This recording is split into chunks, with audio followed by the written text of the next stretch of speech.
signature 96。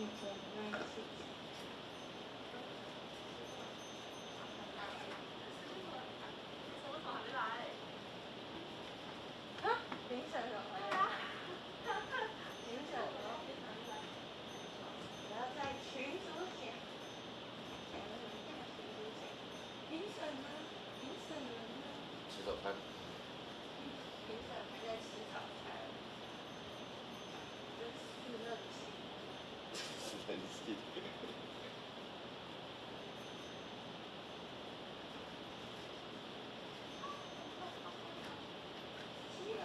整3分钟，然后放到进来，对外面很安静呢。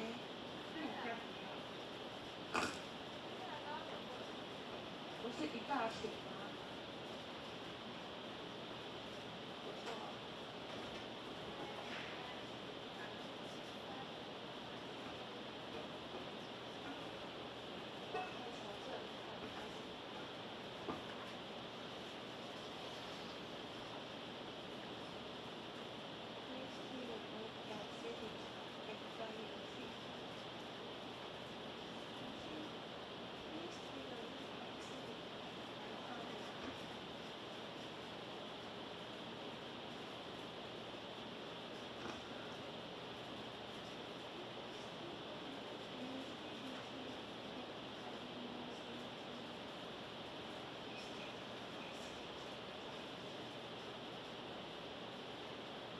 18分了。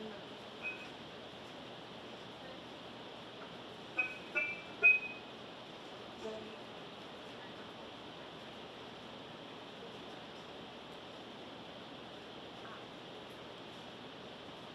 宇，我跟你说，你那支麦克风啊，你用完对不对？你用完就拿来提问题。因为我们总共只有4支，然后录音那边也要1支，然后他们上台2支。对，所以就是你这支，关键你带他们就是他们进来之后你要稍微听一下嘛，对吧？然后你用完之后就放到，因为提问题是要等他们报到完嘛，报到完他们才会回到这里。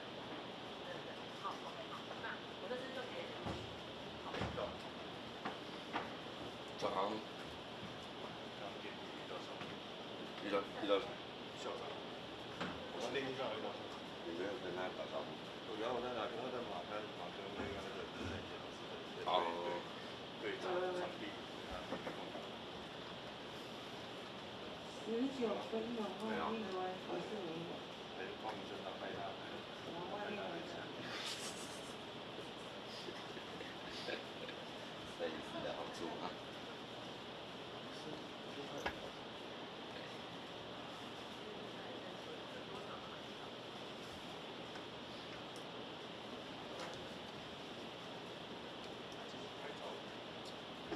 喂。嗯。19分了。没关系，等下学生先进来没关系。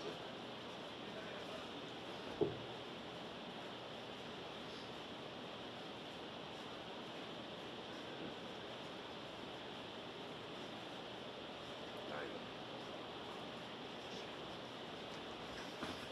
？20分了，哔哔哔哔。然后放他们进来。好吵啊！好多人哦。开门了。好，开门。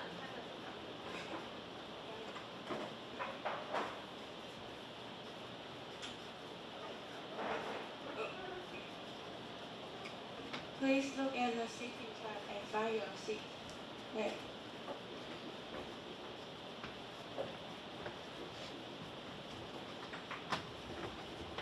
好，请各组看一下你的组别，然后依照前面的大海报去认位置，头尾都有贴3角立牌。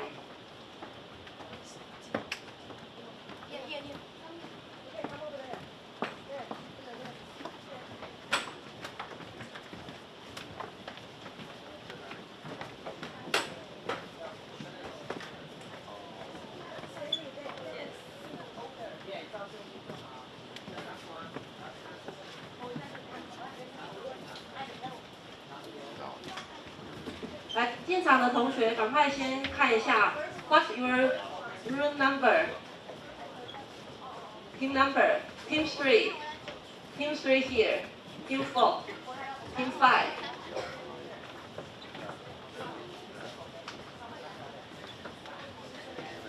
来，这2排都是，对对都可以。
好，来，那这边我先稍微宣布一下事情后，请各组的评审老师，待会我们在比赛期间呢，你们的座位是在后面的蓝色的座位区哈，请你们不要就是想要跟同学有一些接触哈，因为这是公平原则，好，那再麻烦你们协助。那在整个过程里面呢，是禁止使用手机跟相机的。OK， 那全程我们都会有直播，所以如果老师想要在整个比赛想要获取所谓的珍贵的画面，那就请之后在直播回放的时候，你们可以再去做截图的动作。OK， 好，那再请各位配合。那接下来我们先播一个比赛说明的影片。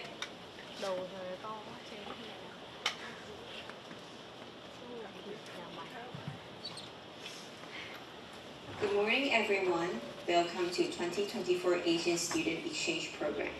During the competition, here are some rules to follow. 各位早安，欢迎来到2024年亚洲学生交流计划。在比赛过程中，请遵守以下规则。First, the presentation time is limited to 8 minutes, followed by 5 minutes for an interactive Q&A session. 首先，简报时间限制为8分钟，随后进行5分钟的互动问答环节。A bell will ring once when the presentation reaches 7 minutes, reminding you of the time. At 8 minutes, the bell will ring twice, and you must immediately stop your presentation. 当简报时间到达7分钟时，会响铃1次，提醒您注意时间。在8分钟时，会响铃2次，您必须立即停止简报。During the Q&A session, the presenting team must ask 1 to 2 questions, which will be evaluated by judges and add 0 to 2 points to the final scores. 在问答环节中，上一组必须提问1至2个问题，这些问题将由评审评分，并根据评分结果为最终分数加0至2分。This session is limited to 5 minutes. A bell will ring once when it reaches 4 minutes, reminding of the time. If it reaches 5 minutes, the bell will ring twice, and you must stop the Q&A immediately. 此环节限制时间为5分钟，当时间到达10分钟时，会响铃1次，提醒您注意时间。如果时间到达5分钟，会响铃2次，您必须立即停止问答。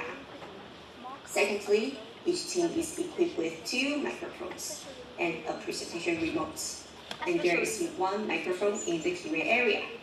其次，每队配备2支麦克风以及1支简报遥控器，问答区有1支麦克风。Teams can only use this facility provided by the classroom and cannot connect their equipment. Also, there is no internet provided during the competition. 队伍只能使用主办方教室提供的设备，不能连接自己的设备。比赛期间也不提供网络。Third, there will be a 2-minute transition time between each team in one batch. 第三，每组之间会有2分钟的上下台时间。Once you finish your presentation, please go to the Q&A area. The next team will come to the stage and get prepared. 完成简报后，请立即前往问答区，下一组可上台准备。Next, entry and exit are prohibited during the competition. If you need to leave temporarily due to the personal health issues, please leave from the back door quietly. If the teacher needs to leave due to instructing multiple groups, please use the transition time and also leave from the back door. 接下来比赛期间禁止进出，如因健康因素需临时离场，请安静地从后门离开。如果老师需要因为指导多组而离场，请利用中场时间并从后门离开。Disruptions will lead to point deductions from the final score. 如果在比赛期间干扰，将导致最终分数的扣分。Thanks for your participation. Let's enjoy the presentation. 感谢各位的参与，请大家好好享受比赛。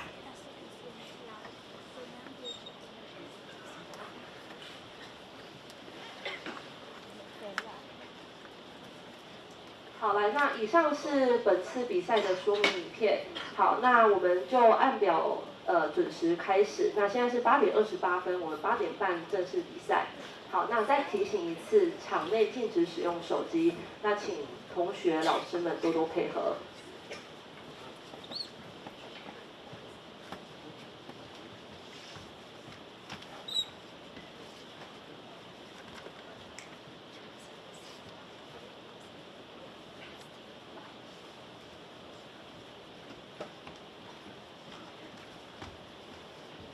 Next, Team 5 to the collection area and Team 1 to the stage.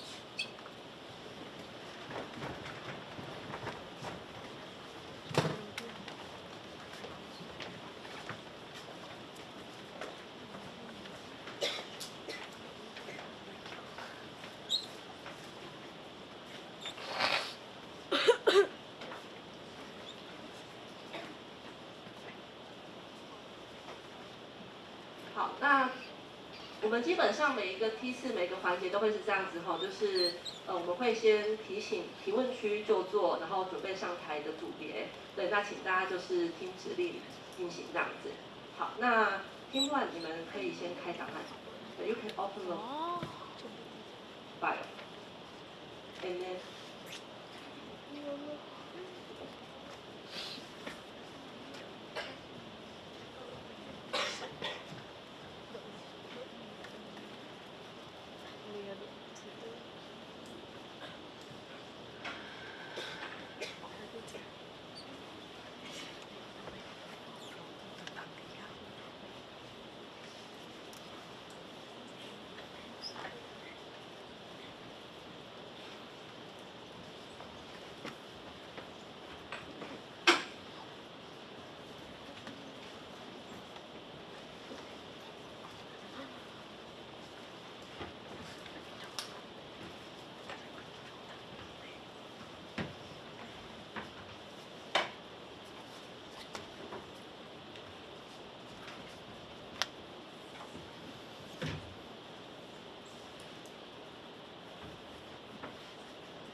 Oh dear, your hair is not very smooth today.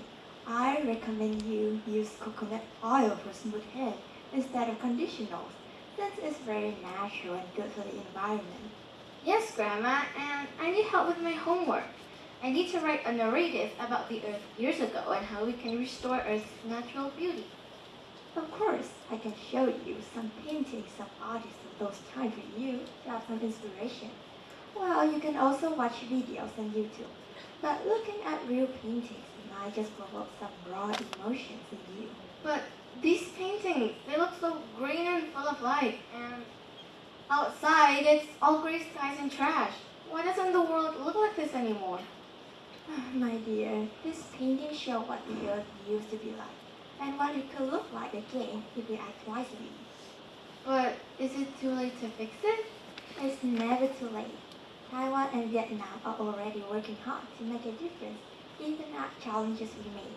Let me show you how the world can change. Tell me about this net zero green lifestyle. Good morning, esteemed judges, honored guests, and dear friends. We are students from Kaohsiung Municipal Nanlong Junior High School and Western Hanoi Primary and Secondary School. Welcome to a journey of transformation. Together, let's explore how minor acts taken today can have a big impact in the future. From dystopia to utopia, we present Greener Habits, Cleaner Planet. But first, let's understand what net zero means. Net zero refers to balancing the amount of greenhouse gases we produce with the amount we reduce.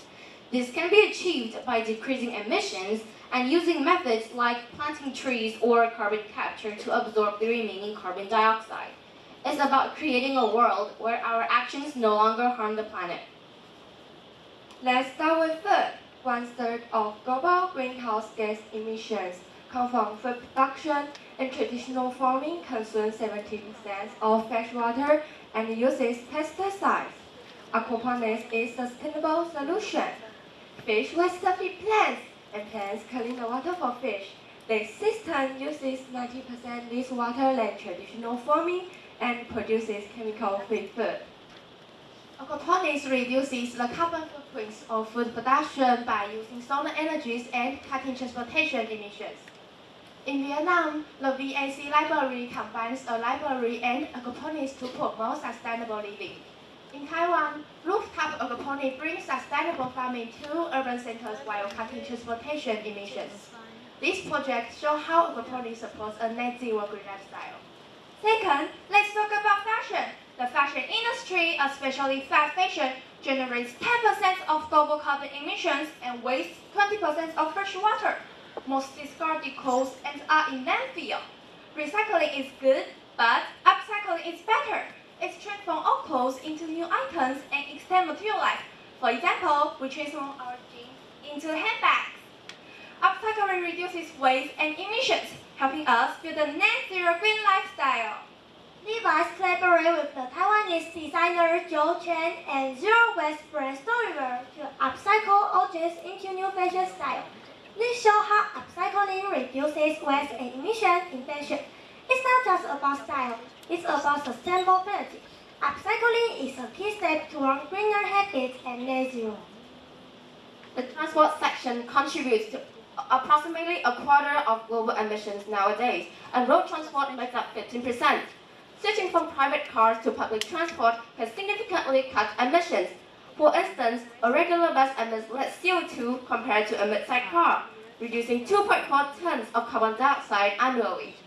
Moreover, public transport such as buses, trains, and taxis can even further benefit the environment by replacing fuel-powered vehicles with electric ones. Buildings contribute significantly to greenhouse gas emission, a major cause of global warming. Green homes reduce CO2, supporting the ozone layer and saving energy by cutting heating in winter and cooling in summer. They also improve air quality with better ventilation. For example, Taiwan's green building label promotes energy efficiency, and Vietnam's bamboo architecture showcases of eco-friendly design. These innovations help create a healthier planet. Although Taiwan is not a United Nations member, we actively support the Paris Agreement. As a leader in solar panel production, we innovate in renewable energy. Recently, we sent 30 electric buses to Paraguay to support net zero efforts. By 2030, we aim to cut emissions by 50% and achieve net zero by 2050. Taiwan can make a significant impact on global climate goals despite our international status. Vietnam is making significant progress in achieving net zero. We pledge to achieve net zero by 2050 under the Paris Agreement, and we aim to cut emissions both conditionally and unconditionally. Also, Vietnam's solar energy capacity has doubled in recent years, and in 2020, our solar and wind energy generation increased faster than the regional or the global pace. These efforts highlight Vietnam's commitment to fighting climate change. To achieve net zero, the whole world must work together. As junior high school students, we can help by making small changes in our daily lives. Projects like aquaponic, upcycling, sustainable transportation, and green housing are ways we can contribute. Our participation in these global efforts shows that every little action counts. Every decision counts. Try public transport, embrace green housing, upcycle for clothing, and grow your own food using aquaponics. By pushing aside culture barriers, by accepting unity, and by raising awareness, a more sustainable future will be promised to bloom into existence. Let us green the earth, restore the earth, and heal the earth. As a grandmother, I want a world where my granddaughter can thrive. Let's turn this idea into reality and transform dystopia into utopia. We will share our message through music.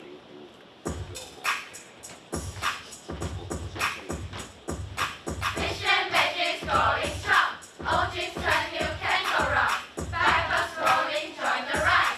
Net zero green light worldwide from every nation. Let's accept net zero green light for every land. Let's work together to build a brighter, greener tomorrow. Thank you for listening.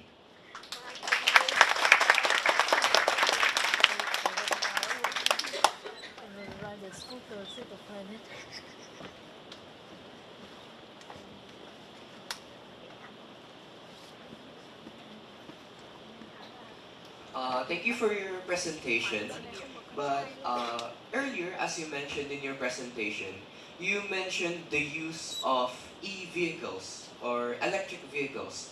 But how can you ensure that you're not making more emissions since using e-vehicles requires the usage or cost for electricity or energy production?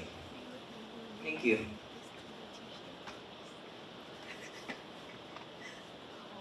Thank you for your question. And on behalf of my team, I will answer your wonder. Yes, I did talk about the electric vehicles, which means I want to say that we can further benefit the environment by replacing public transport that use fuel-powered energy with electric ones, so that it can further benefit the environment. So, as we can know now, electric vehicles is very promising to develop further and then benefit our environment by cutting emissions, because electricity is further natural than fuel-powered like fossil fuels and combustion engines. So electric vehicles actually reduce carbon emissions, especially in a larger scale as we transform fuel-powered vehicles to electric ones, so that we can further benefit the environment and build a greener, brighter Earth. Thank you. I'd also like to add a few more points. Like using electric vehicles, like we can use renewable energy for electricity, not only just fossil fuels to get electricity for those electrical vehicles, but not necessarily electrical vehicles. You can also use public transportation, which can also decrease the amount of CO2 we produce into the atmosphere. Thank you.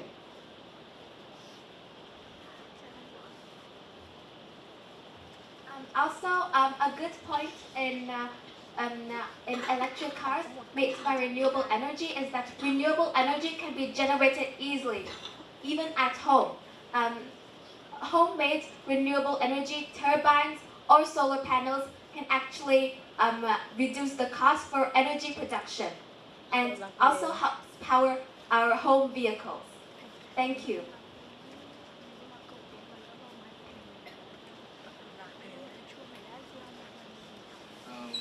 For my question, how can you ensure that the sustainable clothing will be accessible to all, given that it takes more resources to make?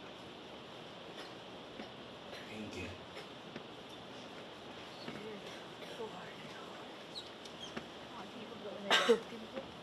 Excuse me, can you repeat your question, please? How can you ensure that the sustainable clothing will be accessible to all, given that it takes more resources to make? Thank you. Thank you for your question. On behalf of my team, I will answer this question. So, what we mean in our upcycling method is that we don't need more resources to have our clothes. So we can upcycle based on clothes for everyday use. We can upcycle any kinds of clothes, not just jeans. So maybe our used shirts can also be used for upcycling to prevent them ending up in landfills. It is not about thank you. It is not about creating more sustainable, eco-friendly clothes that are made by rich textile fabric. It is about recycling the clothes you have already used. Thank you. Okay, so my question, how would you convince people who are unwilling to change their transportation habits, such as refusing to use public transportation or an vehicle to adopt more eco-friendly transportation options? Thank you.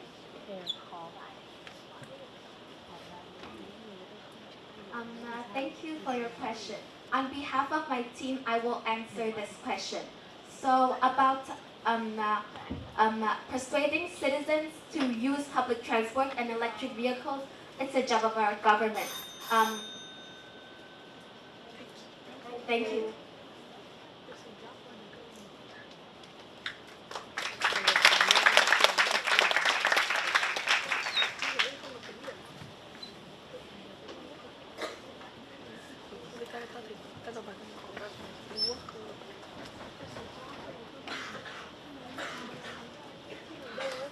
Next, team 1 to the correction area and team 2 to the stage.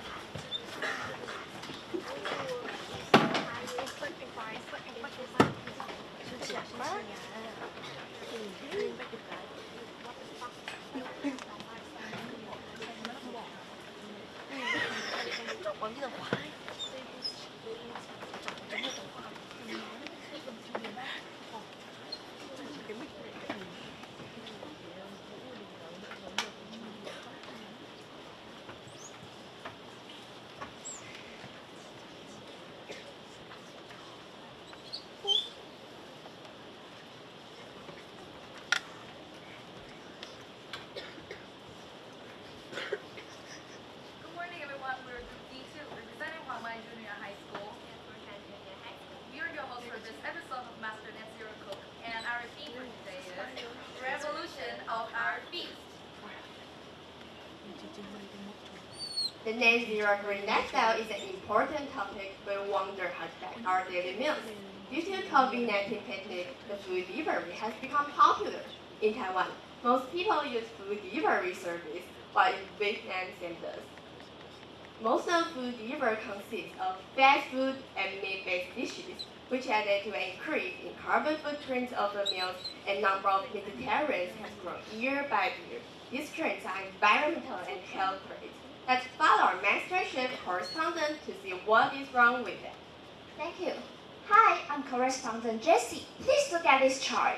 Taiwan and Vietnam have far more vegetarians than the rest of the world.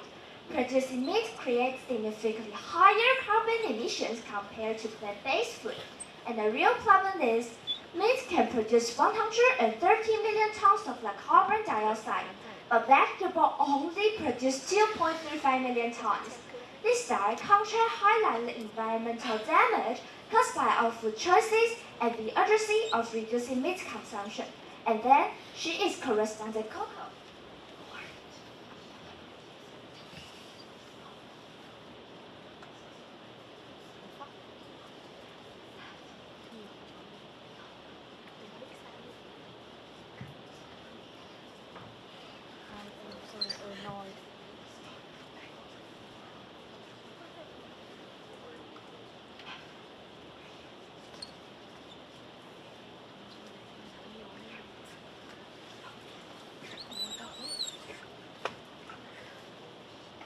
Hi, I'm correspondent Nguyen.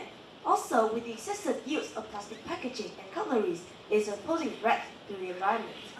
In fact, a single fast food meal can generate up to 200 grams of plastic waste, coupled with the carbon emissions from delivery vehicles, which can be up to 1.13 kilograms of carbon dioxide equivalent in just 10 kilometers of delivery.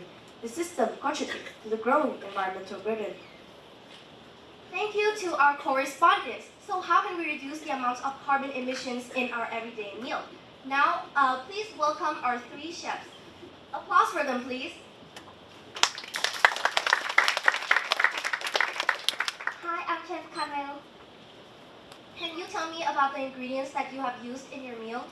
I use plant-based ingredients for my meal since the carbon emissions from vegetable production and consumption are much lower than meat. And how do you know that your ingredient produces less emissions than its alternative? Because in 2024 so far, 22 million tons of carbon dioxide has been left in Vietnam by meat farming. This is due to the vast area of land and the massive amount of food and food processing needed for herding, as well as the gas and energy sources for transportation from the farm to the customer. Therefore, by alternating meat with plant-based ingredients, we can reduce the amount of carbon emissions in our everyday meal. And how can you measure the amount of carbon emissions? I have used a carbon calculator to measure it. Here's how I measure it. You go to this website, My Emissions, and type in the ingredients and the amount of each ingredient, and it will show you your food's carbon in here. As you can see, 200 grams of chicken equals 1,353 grams of carbon dioxide. But by alternating chicken with chickpeas, using less oil, now the dish looks the same, tastes kind of same, but we can reduce so much in the amount of carbon emissions as we compare here. Today I will show you my wonderful meal. As you can see, all this food is made of white jet radish pangasian. Every downtown has its own local vegetables. Using locally sourced ingredients help reduce carbon emissions because they don't need to be transported over long distances. By sourcing from local markets, we can enjoy delicious meal while minimizing the environmental impact. If you know how delicious the local ingredients can be, you may get into the habit of eating vegetables. Hope all of you can try a vegetarian feast from your hometown. Hello, I'm Chef Yuan. Many food delivery platforms will choose a plastic one as food packaging. However, it causes a large amount of carbon emissions to hurt our earth. Have you ever tried Taiwanese fried chicken? You get the fried chicken on the plate. It is not greasy because I use the grease-resistant technology pepper plates from Netherlands. It consists of a new material called biofilm. I think you can use these pepper bags instead of plastic ones on the food delivery platforms. Also, we will have the option of using eco-friendly tableware. In this case, I believe there are less and less carbon emissions of packaging trash from the food delivery platforms. A big thank you to our solutions presented by Chef Yoan, Aaron, and Camille. And now let's hear on what our experts have to say on the matter. Hello, I'm expert Jerry. In schools, we should integrate carbon calculators into the school lunch program so the students can see the emission of every meal. To explain how they actually work, the carbon calculation for each dish will be displayed on school lunch boxes to help students understand their emissions. And after that, we can hold contests at school where students design their own balanced diet and low carbon menus. The class with the menus that produces the least carbon emissions to get plant and eco-friendly restaurant discount coupons as reward. This way, students will not only understand how many carbon emissions are linked to the meal, but also can learn how to reduce them. Hi, I'm Expert Ling. In terms of automating transportation, we could also host farm-to-table activity where students and their family can learn about growing and cooking with local ingredients instead of ordering food or ingredients from afar. This will help students to not only understand the value of supporting local agriculture, but also reduce carbon emissions from transportation. And now, Expert Bai can continue with the packaging. Hi, I'm Bai. Additionally, we can collaborate with food delivery services to promote eco-friendly packaging options. By offering discounts on plant-based meals for customers who choose bio-free packaging, we can encourage sustainable behaviors and reduce plastic waste. Studies show that consumers are willing to pay 15 to 20% more for eco-friendly options, so we can particularly promote biofilm for low carbon packaging. As we wrap up for today's program, we have learned that small changes in our food choice can affect many things. With students, by recognizing the carbon emissions coming from the meals, we can now raise the awareness and also the responsibility to save the environment. Also, the society, the most important factors, can live in a safer and also the higher quality place since the carbon emissions can now be reduced. Let's take actions and spread the idea to create a sustainable future.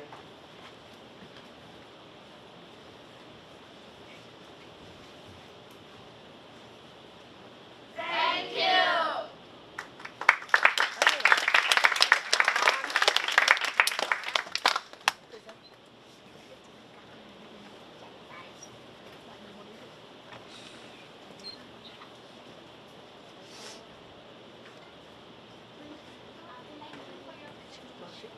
Thank you for your presentation.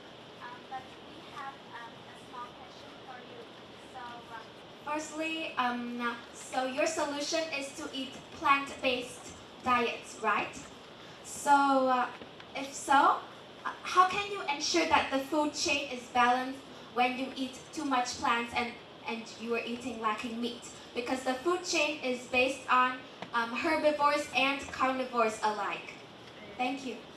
Thank you for your question. I will answer this on behalf of my team. So, from what I understand from your question, you are saying that our solution is to implementing plants in meals and reducing meat, not completely eliminating meat. So we wanted to increase the amount of plant-based food in meals, not replacing the whole, because both are extremely nutritious, and we do not want to eliminate the whole meat production and meat industry.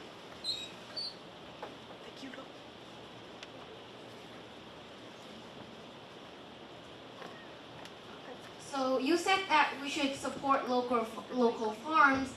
That then will the non-local farms be bankrupt? Like, how can your method be applied to non-local farmers? First of all, thank you to your questions, and we would like to have a moment to discuss with our team.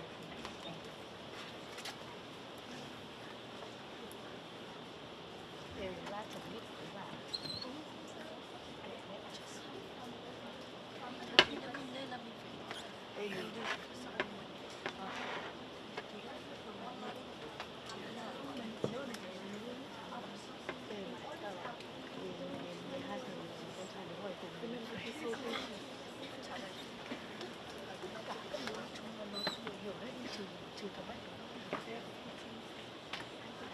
Thank you for your question. So I will answer this for my teammates. First of all, the local meat. If we you are also live in the city or in countryside. So if every people will produce the food, if the non-local will be bankrupt, because even in the person who live in that city or the countryside also support their local, as they won't have to give it to another country or another city to find more customers. So I think that it won't be a bankrupt. I would like to add more. Have you ever questioned about the source of the food in non-local places? Non-local supermarkets or markets will have products that come from places from other countries, and in order to provide this, we will have to find the food that is local to that particular place. So I would like to say that we would want to support both businesses, and in our opinion, local businesses will produce much more organic food. Okay, thank you. Thank you for your presentation. We are all enjoying your presentation. I want to ask, how do you make sure that you can keep your plan about the food revolution? Can you kindly rephrase your question? How do you make sure that you can keep your plan about the food revolution?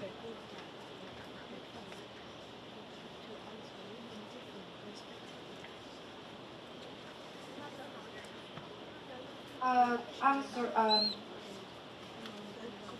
very sorry, but this is a very general question. I would like to be you to provide more specific details. Thank you. Thank you for your presentation. And what we want to ask is that how can we apply this plan into reality? Like as junior high school students, how can we do this? How can we do this?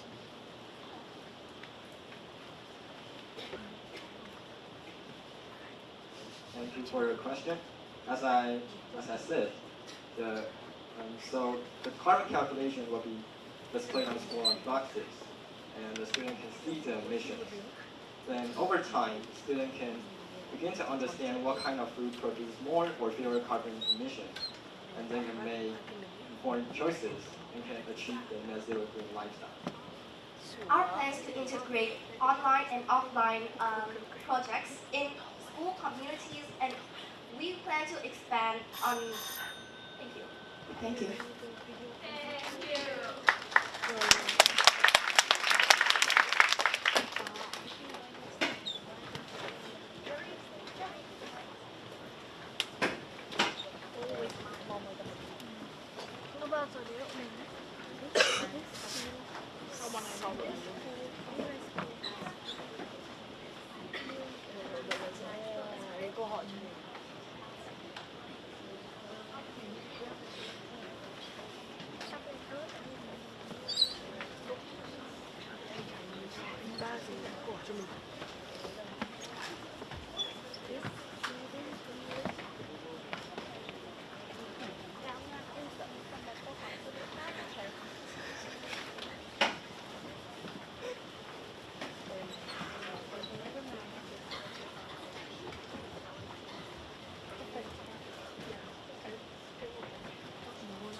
Greetings judges and audiences.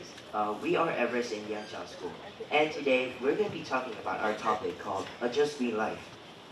And here's the presentation outline for this presentation. So firstly, we have the introduction, and then the challenges, then the strategy, and finally the conclusion. So let's get started with our presentation, shall we? Look, Phil, this picture has won the drawing contest. The Earth is crying for help. Crying? Come on, it's just getting a little warmer. Plus, longer summers aren't that bad. It's not just that. If the temperatures rise over 1.5 degrees Celsius, we're in big trouble.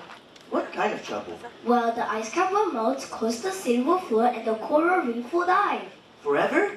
Yes, and it'll lead to heat wave, drought, and crop failures. What about the animals? Over 1 million species are at risk, including polar bears and bees. Humans also depend on ecosystem too, so we're in danger. That's bad. And poorer countries suffer the most. Exactly. Extreme weather has already caused 2 trillion in damage. Can we fix this? Yes. 150 countries are aiming to reach the net zero emissions by 2050, including Vietnam and Taiwan. What is net zero? It's mean balancing the carbon amount with what we observe. If we act now, we can still save our planet.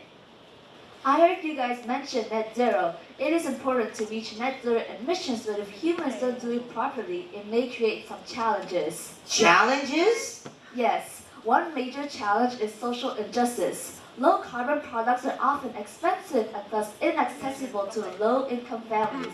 Take Vietnamese car manufacturer VinFast as an example. In 2023, their car models like the VF E34 start at around $28,000, while higher models like the VF8 could be up to $40,000.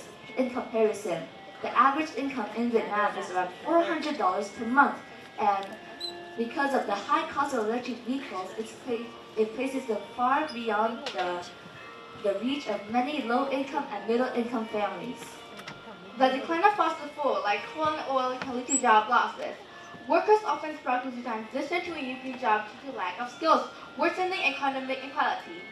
Social injustice is also seen in the lack of infrastructure. For example, in Vietnam, there are only about 200 public EV charging stations, mostly concentrated in major cities like Hanoi or Ho Chi Minh City.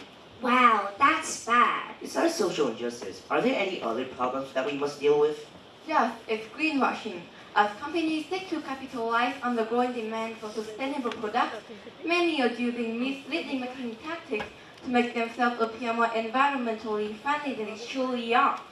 For instance, this shirt has the word green on it, but it's actually not.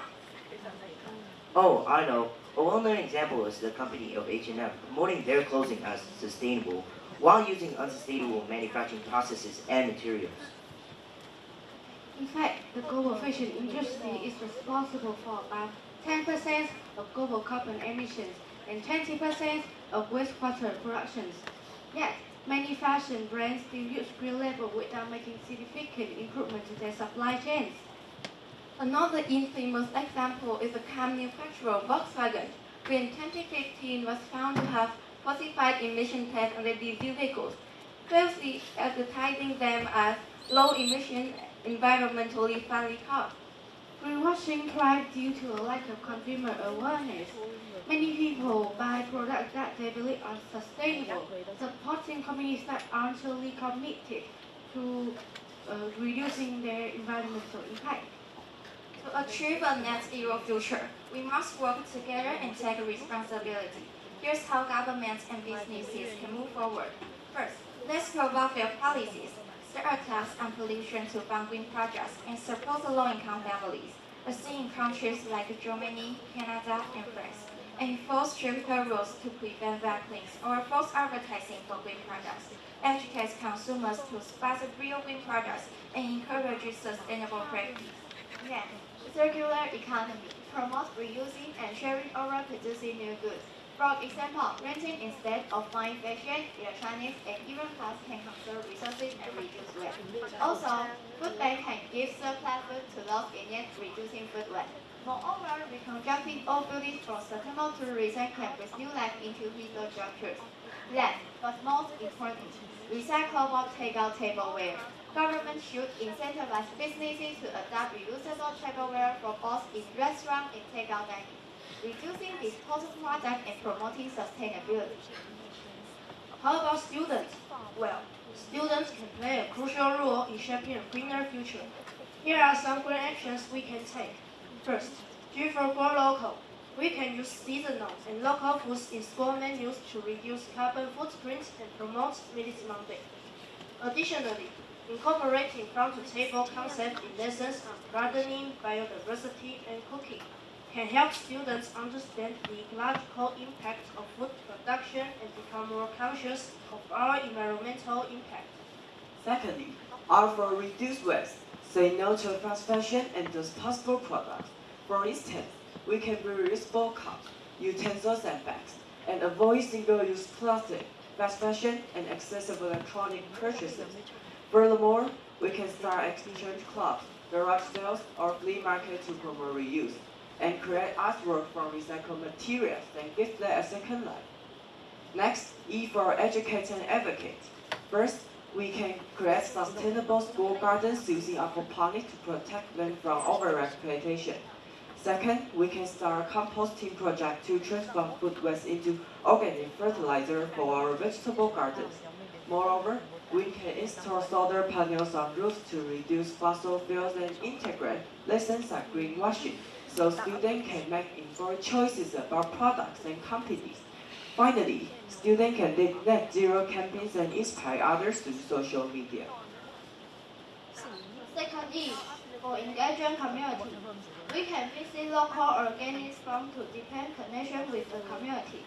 Additionally, we can volunteer for clean-up events to build connection and civic responsibility. Let's aim for nurture sustainability. Together, students and the school can create a greener future. Here's an example of what a student can do in a day for a greener life. From reusing uniforms and back into school to further initiatives like supporting green businesses and sharing environmental awareness, we can make a just green future. Small action, big impact. Finally, we'll end with the song, We Are the World. We are the world. We are together. We are the ones who make a greener life, so let's go green. There's a choice we're making. We're protecting our earth. It's true, we'll make a green life, just you and me. Thank you for listening.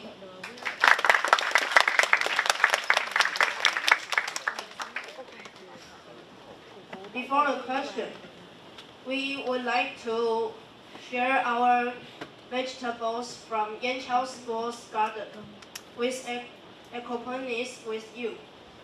What?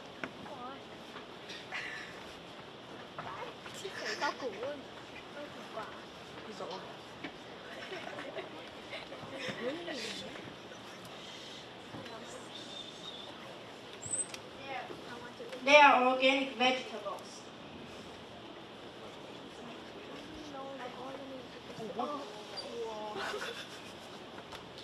It's very fresh, sweet, and yummy. Hope you like them.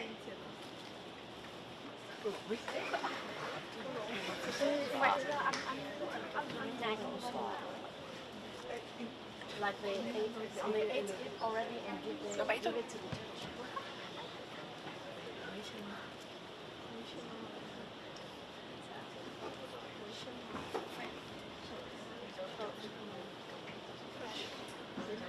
So first of all, very thank you for your amazing presentations, and here is our team questions. Imagine you are part of a business accused of greenwashing. What strategies would you implement to rebuild consumer trust and adopt genuinely sustainable practices? Thank you for your question. As mentioned, government should educate consumers on how to identify real green products. This could be attended through public service and announcements on TV and social media. Additionally, the government should organize workshops to provide the public with in-depth information about green products and environmental issues. In the schools, social studies lesson can combine discussions on greenwashing, helping students with the knowledge how to tell the difference between genuine and misleading environmental claims. Here's a simple tip.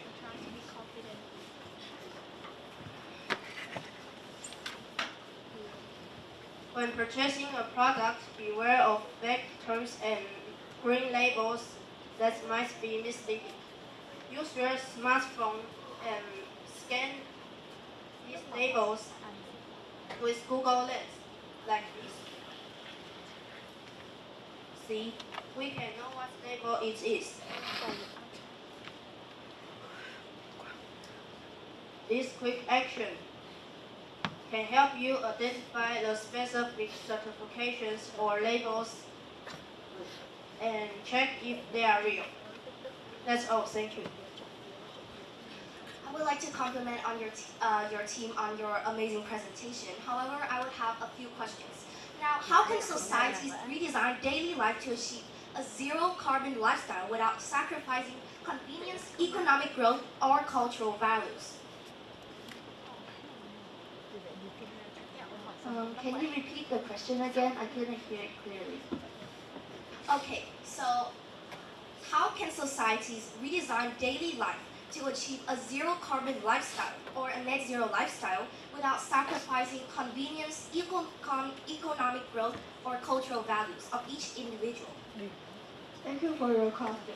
As seen, in Yanqiao School, we recycle uniforms from graduating students, making them available to all students. This can avoid overproduction and waste. In the morning, students wear these recycled uniforms and bring their baskets and water bottles to school.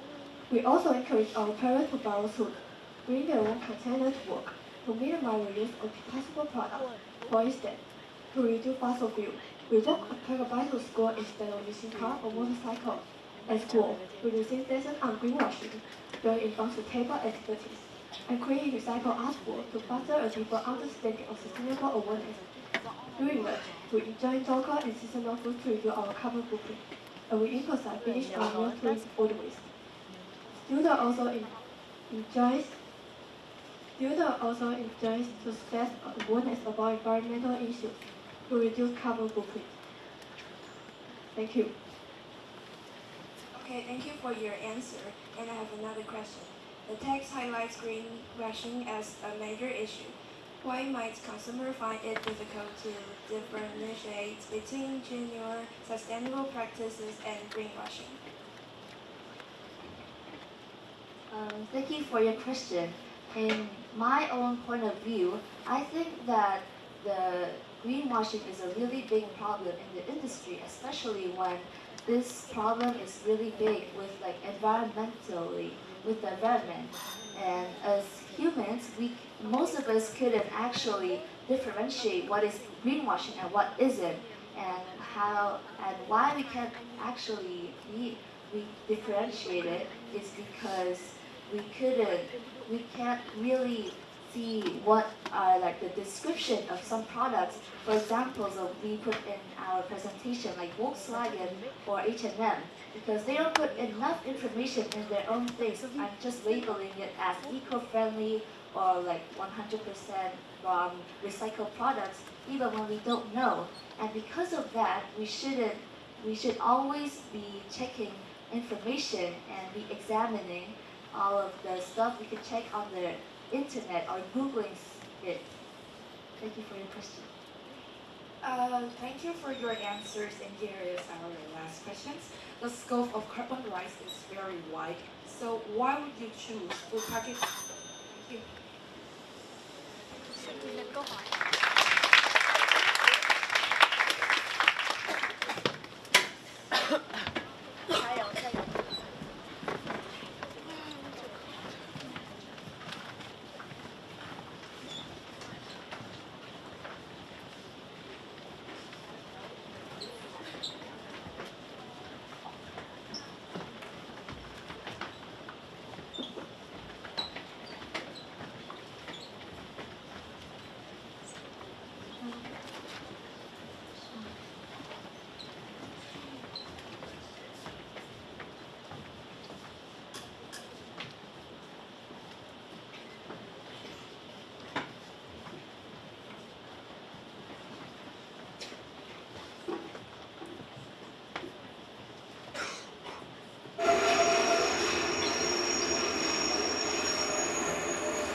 Good morning, ladies and gentlemen. Today we are going to take a quick ride into the world of metro system and discover why they are not just slightly convenient, they are also super eco-friendly. So buckle up, or rather, grab your tickets and let's go. In our presentation, we have 4 parts: introduction, problem, action, and QA. First, introduction. In 2015, the United Nations passed the Paris Agreement. Its goal is to limit the increase of average temperature to 1.5 degrees Celsius. It calls for action to limit global greenhouse gas emissions by 2030.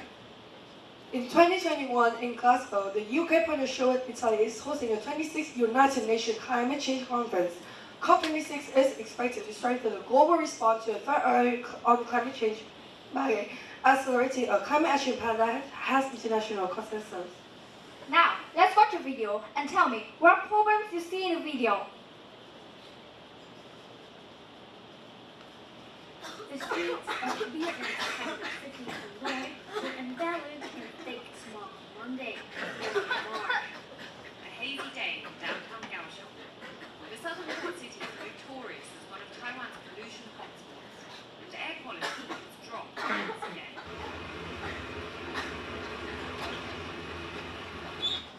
Next, I will share with you the transportation problems in Hanoi.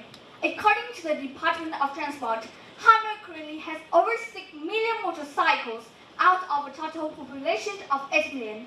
With the city population growing quickly, more cars on the road, traffic congestion is getting worse, especially during peak hours. Professor Emerson explains that transportation is the main source of air pollution in urban areas, responsible for 70% of dust and emissions. This pollution contributes to about 3.8 million premature deaths every year. As you can see on the slide, Vietnam will achieve emissions about 64.3 million tons of carbon dioxide in 2025 and 88.1 million tons of carbon dioxide in 2030. Now, Tina will continue the presentation. 32.5% of air pollution in Kaohsiung was from mobile sources. The total greenhouse gas emission in Kaohsiung was 54.48 million tons, and 7.6% of greenhouse gas emission were from transportation. Scooters made up 68.7% of all vehicles, while cars made up 26.5%.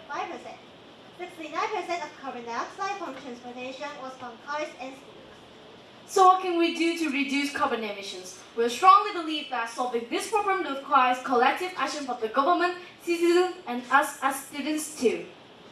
Regarding government, in COP26, Vietnam's Prime Minister Pham Minh Chinh said that Vietnam will reach its net zero carbon emission target by 2050 with international support. He emphasizes that Vietnam is committed to fighting climate change. On Earth Day in 2022, the former president attended 100 Actions Forum. She announced that Taiwan will work on the goal of net zero emissions by 2050. Kaohsiung Transportation reduced 4.64 million tons of carbon dioxide. The Kaohsiung Metro received the carbon footprint label certification. Let's take a look at metros in Kaohsiung and Hanoi. The Kaohsiung Metro has two main lines, the red line and the orange line. They intersect at Formosa Boulevard Station. There are currently two metro lines in operation, the Gatling Hadong Line and the Nyon Gose Line. By 2030, Hanoi Metro system is expected to serve between 500,000 to 1 million passengers daily across several lines. This table compares the Kaohsiung Metro and the Hanoi Metro. Both systems offer affordable prices for passengers and serve a large number of daily riders. For every 10 kilometers, cars emit the most carbon dioxide emissions, while MRT produces far less carbon dioxide emissions. MRT is an eco-friendly transform to our environment.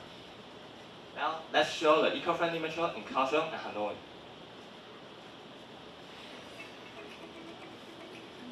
Good afternoon, ladies and gentlemen. I'm on Kaohsiung Metro. This is Formosa Boulevard Station. I'm happy to introduce our convenient Kaohsiung Metro to you. Let's go. Take the escalator down to the station. Please hold the handle and step firmly on the escalator. This is a ticket machine. You can select from varieties of languages. Buy your ticket or you can use the pet card. Have your cards ready, walk up to your turnstile and swipe your card.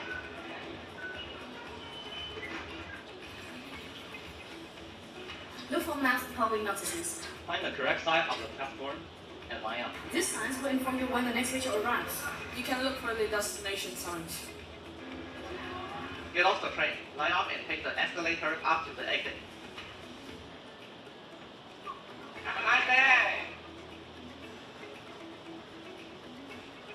Kaohsiung has a convenient metro system to make the city greener. We are trying to make Kaohsiung a net zero city. We are also building the extension line. With T-Pass, more and more students enjoy taking the metro in Kaohsiung. To reach a net zero lifestyle. We also have special characters like Ninja Station Master and KRT Grove. Famous country city, Hanoi also has metro. The Hanoi Metro, the under construction is one of the key achievements in the transportation sector. The first line opened in 2021, and the expansion of the metro system will play a major role in cutting emissions from the city's transportation sector. Regarding citizens, just like what we have shown you in the video, Kaohsiung promotes a metro system to reduce carbon emissions. The network will continue to expand. Both transfers and services reduce greenhouse gas emissions. T-Pass means Taiwan Pass. Pay $399 NT and get unlimited rides on metro lines. Because of T-Pass, the ridership in 2023 was 57 million people. To encourage more people to use the metro, Hanoi has increased bus services to connect to the metro, as you can see on the slide. Hanoi also organized events at metro stations. One such project called 5 AM Hanoi Awaken in your stations. It features a unique installation made of 15,000 ceramic pieces. It's become popular, especially young people who visit to take photos and learn more about the metro. There are several ways to encourage students to use the metro. Teachers can raise awareness in class by discussing the benefit of the metro. Students can create posters, make videos to promote it. Videos and creative content can make the metro more relatable and encourage others to use it. Now let's watch the video we made in Gatling Hadong Metro.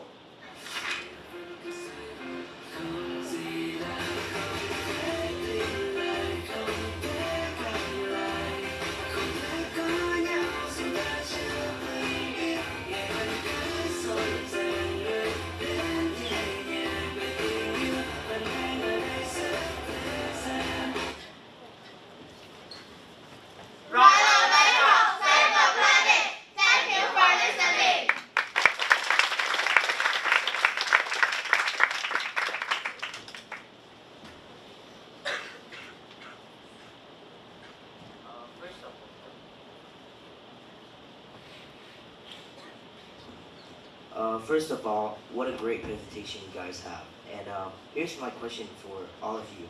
Are there cultural, social, or economic factors unique to Kaohsiung or Hanoi that influence how their metros promote green living? Thank you for your question. Can you repeat the question again and make it more clearly? Are there cultural, social, or economic factors unique to Kaohsiung or Hanoi that influence how their metros promote green living? Okay, thank you for your question. Let us have like 5 seconds to discuss.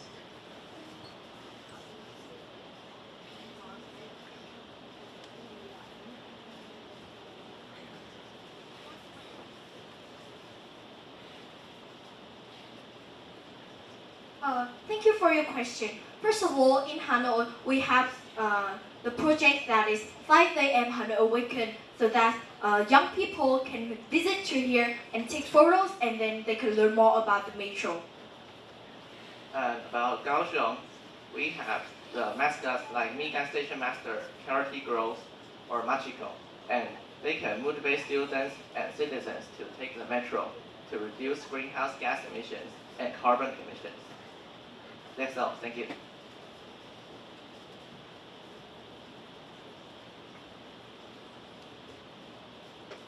Thank you for your question. My next question is following up to your answer for your last question.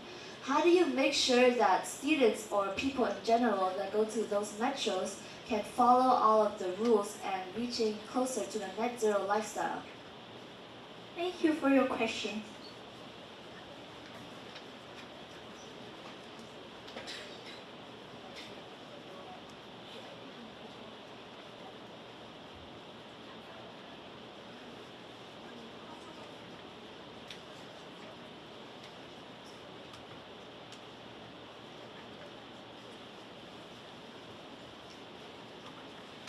Like in Hanoi, in the metro, we have many cameras on the metro, so they can like watch our like actions.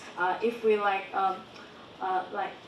do anything wrong, they can like we have to pay for about 1 million Vietnamese dong to pay for our actions. And in Kaohsiung Metro, we know Kaohsiung Metro is our dream. If you enjoy drink in the Kaohsiung Metro, you need to give money to the government like $1,500 to $7,000. So, as you can see, in both metros, there are fines for your actions if you do something wrong. And that will help to make people follow the rules more and ensure a more good behavior from people using the metro. That's all. Thank you for your question.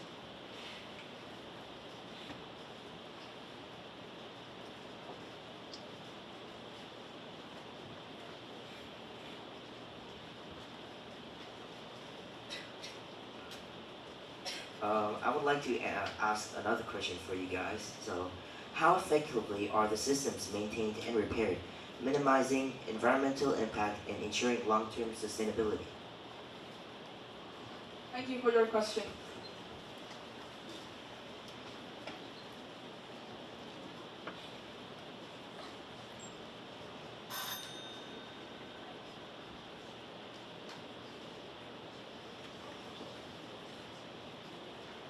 like we can like they can fix it. They can fix the metro system and encourage more people to use it for the sustainability. And also, the government have many policy to make the people use the metro more, and the government also promotes it. So it's a sustainable way to aiming to the net zero by 2050. That's all.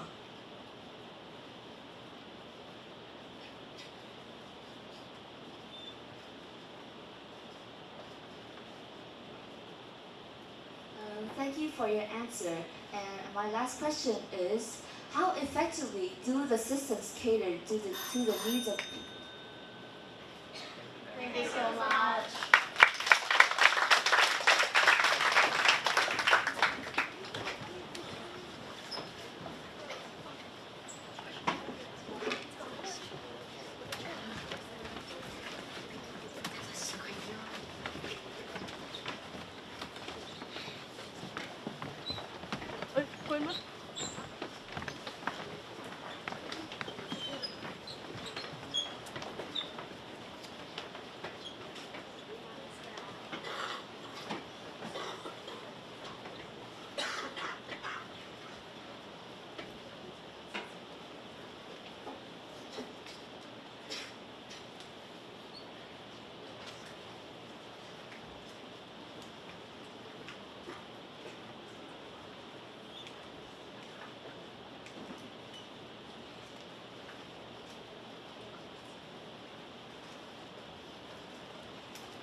Wow, this banana peel is so delicious. I will throw it in the trash. Wait, you're not throwing away a banana peel. You're throwing away black gold.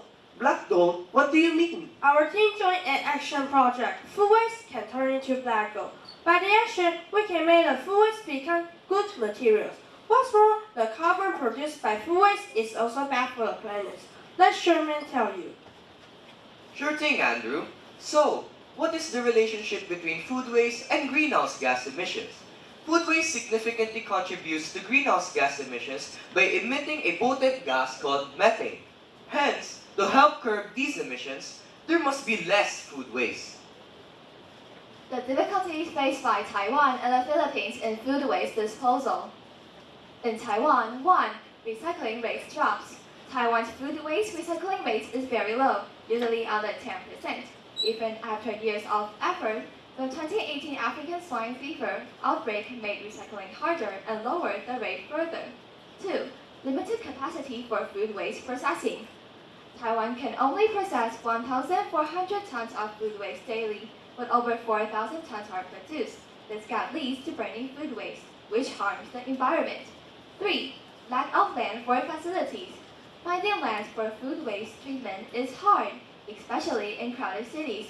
For example, New Taipei City, which recycles the most food waste, struggles to find composting space. Most urban areas must send food waste elsewhere for processing. Now, what are the difficulties being faced in the Philippines? Number 1. Lack of awareness. Families prioritize immediate food needs, leading to higher food purchases and food waste. Lack of awareness leads to ignorance and improper disposal practices. Number 2. Regulatory challenges and urbanization pressure. With the growing population, there is more food waste that overwhelms the systems, which make the implementation inconsistent. Number 3. Limited composting facilities. The government does not prioritize the food waste management, leading to less funds for composting facilities. Now, let's have Justin introduce this. What is the pellet compost beans? It is a device made from discarded materials. So, how to make it? 1. Our seniors helped us assemble the compost bins and drill holes in the bottom for overflow holes. 2. Lay a tarp at the bottom and then install a water tower connector and a water pipe to drain the food waste. 3. Dig holes in the plastic bottles and fill them into the wooden box to create space for storing water. 4. Lay all the clothes or ballet bags to separate dry and wet areas. Finally, add wooden chips for the lip, bamboo shavings or hay as filler, fill it to 90% and finish. Next, Amber and Bella will tell you the advantage of compost beans. 1. Unaffected by disease outbreaks. It can handle food waste at home, helping to prevent problems such as that caused by African swine fever. 2. More uses. They can process raw and cooked food as well as other organic waste, unlike pig farming, which mainly handles cooked waste, and it also less odor and eco-friendly. 5. Healthier options. Composting help prevent the spread of diseases that can result from using food waste as animal feed. 6. Home convenience. Process waste at home to save on transport costs. 7. Engages people. They are easy to use, encouraging public participation in recycling. 8. Compact.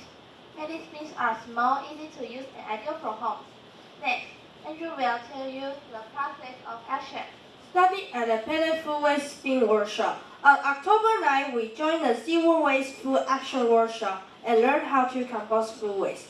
It's all about creating a sustainable cycle, bringing food from the soil to the table and back to the soil again. At the end of October, after a senior helped us put together the pellet box, we started filling it up. When that was done, we began composting. Every day after lunch, we collect food waste from our class. The steps are 1. Dig a deep hole. 2. Pour in food waste. And this is food waste. And last step, bury and cover it.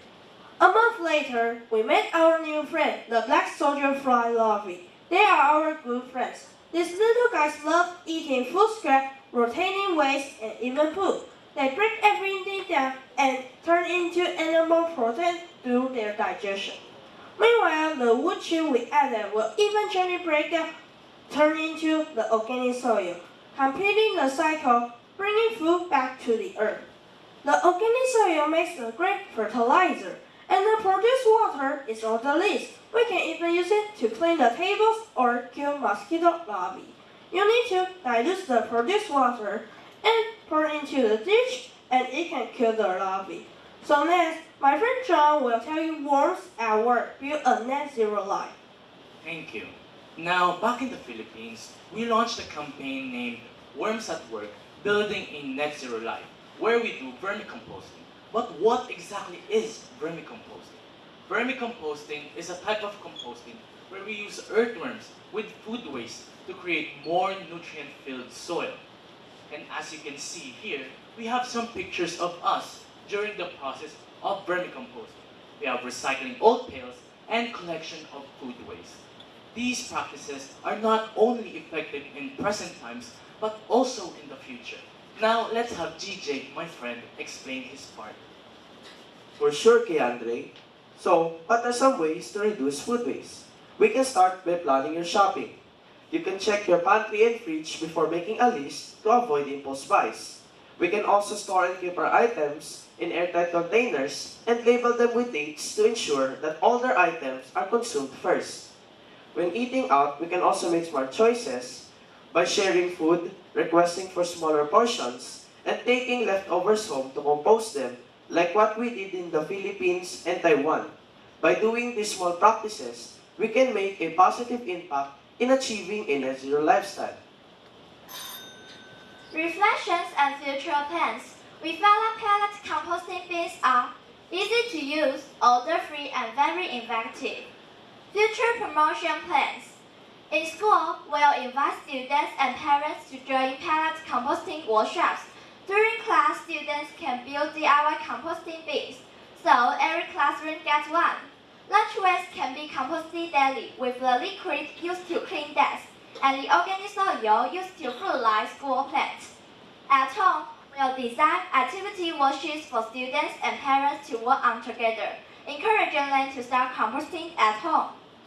To build a net zero life, continue to reduce food waste by composting and informing your community.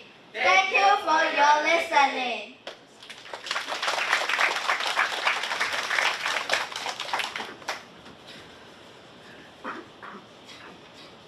Thank you very much for your presentation. We appreciate we appreciate it.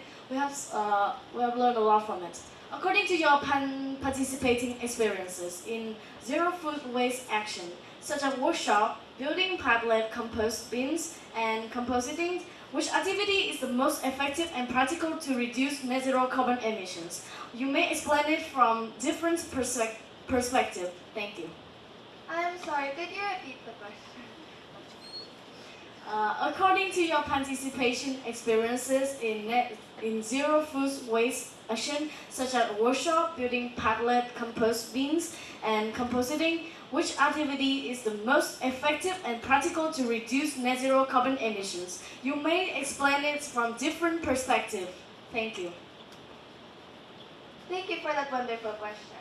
To answer, both and all composting methods and everything that can help contribute and reduce the food waste can be used and utilized so that we can make an impact. Because everything, all of this, we are doing this to reduce the food waste and emissions. So all of this can be utilized. Thank you very much. Thank you very much for your presentation. We have gained a lot of information. For the second question, as we know, tons of food waste from school lunches have been generated every year. We're curious about the idea, turning food waste into black gold. Do you think it is an effective way for your school to deal with food waste or not? You may share your experience in Taiwan or Philippines. If you don't have any similar experience in your school or cities, please give suggestions for them. Thank you. Thank you for your question. To answer,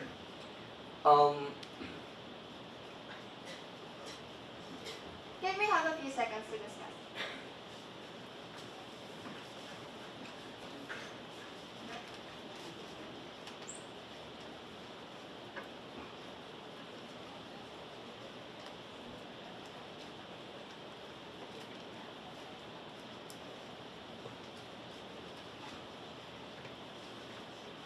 So thanks for the question. So we turn to the black gold because of the hot composting and the black soldier fly larvae, and let the food waste become available materials and also the black gold. So by the action, we can make the organic soil makes the greater fertilizer, and we can kill the mosquito larvae or clean the table. So thanks for the question. You have mentioned many good ideas about food waste in your presentation. And our question is, since green living encompasses various aspects, such as clothing, transportation, or education, why do your team choose food to be your topic? Could you tell us how do you decide your topic? Turn food waste into black gold. And what impressed you most when you were doing the research? Please explain it. Thank you. Let us have 5 seconds to think.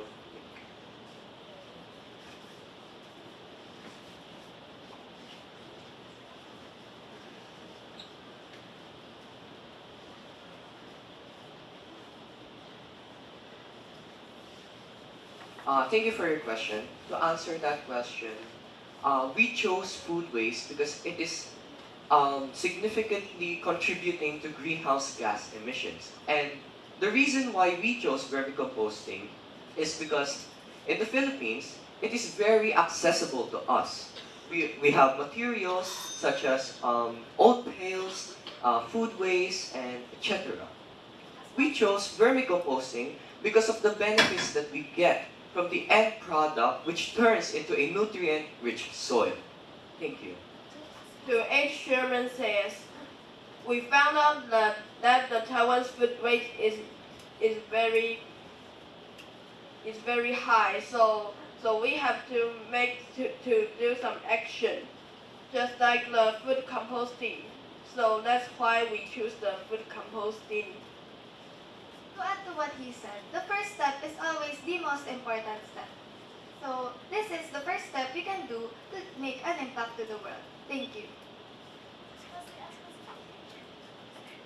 Thanks for your presentation. Here comes the last question. In order to foster the sustainable cycle to the food waste to the land, how? Thank you.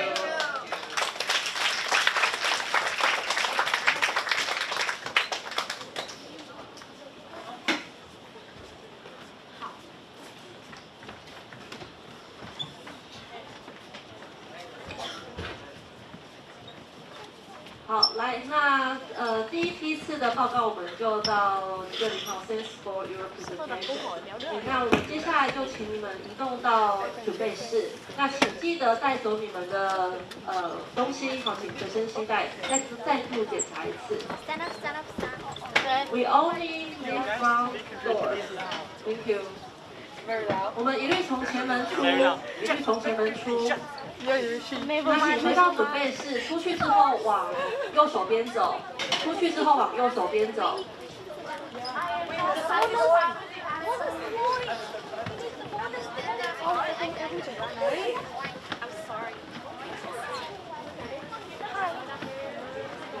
Is it okay? Is it good, bro? I tried.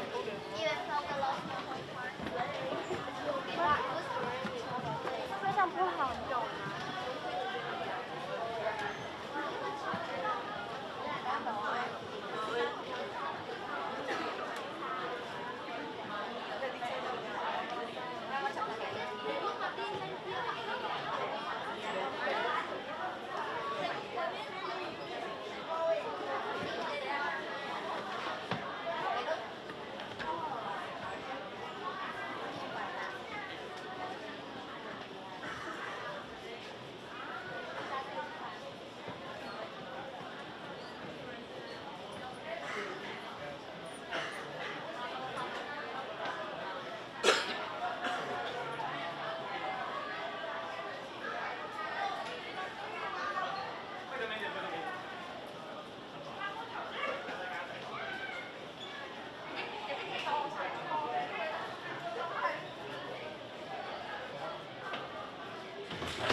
如意，你帮我把那个桌牌折好。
还没来。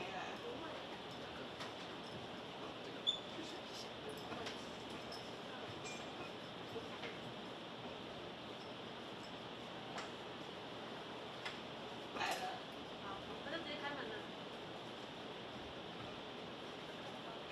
那也在给你的电话。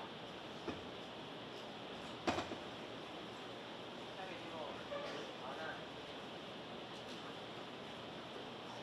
那里面不能。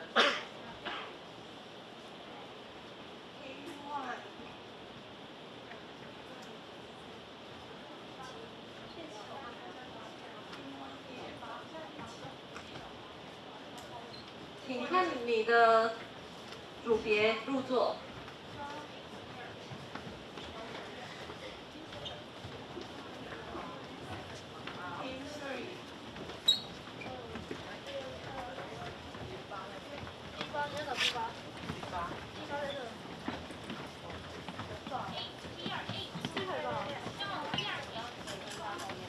哎，D8 here, yes right. 对，这两排都是 here, D8 对，这两排。哎，小心。这边都是我们两排。That two is our. Yes, yes.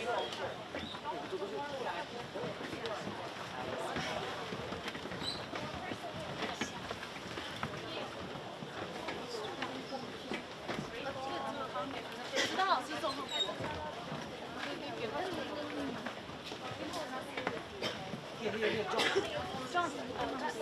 John here.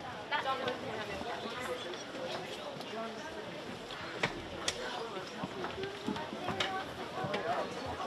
em buồn rồi. Đeo đây lên hả? Hurry up, hurry up. Bro, maybe they are not nervous, but I'm breathing. Okay.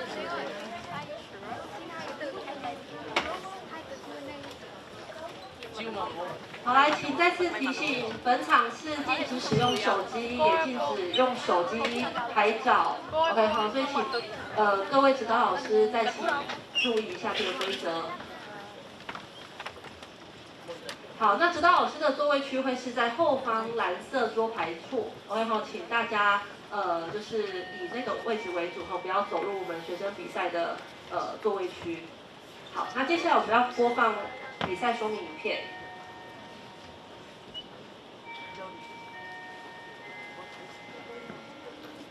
Good morning, everyone. Welcome to 2024 Asian Student Exchange Program.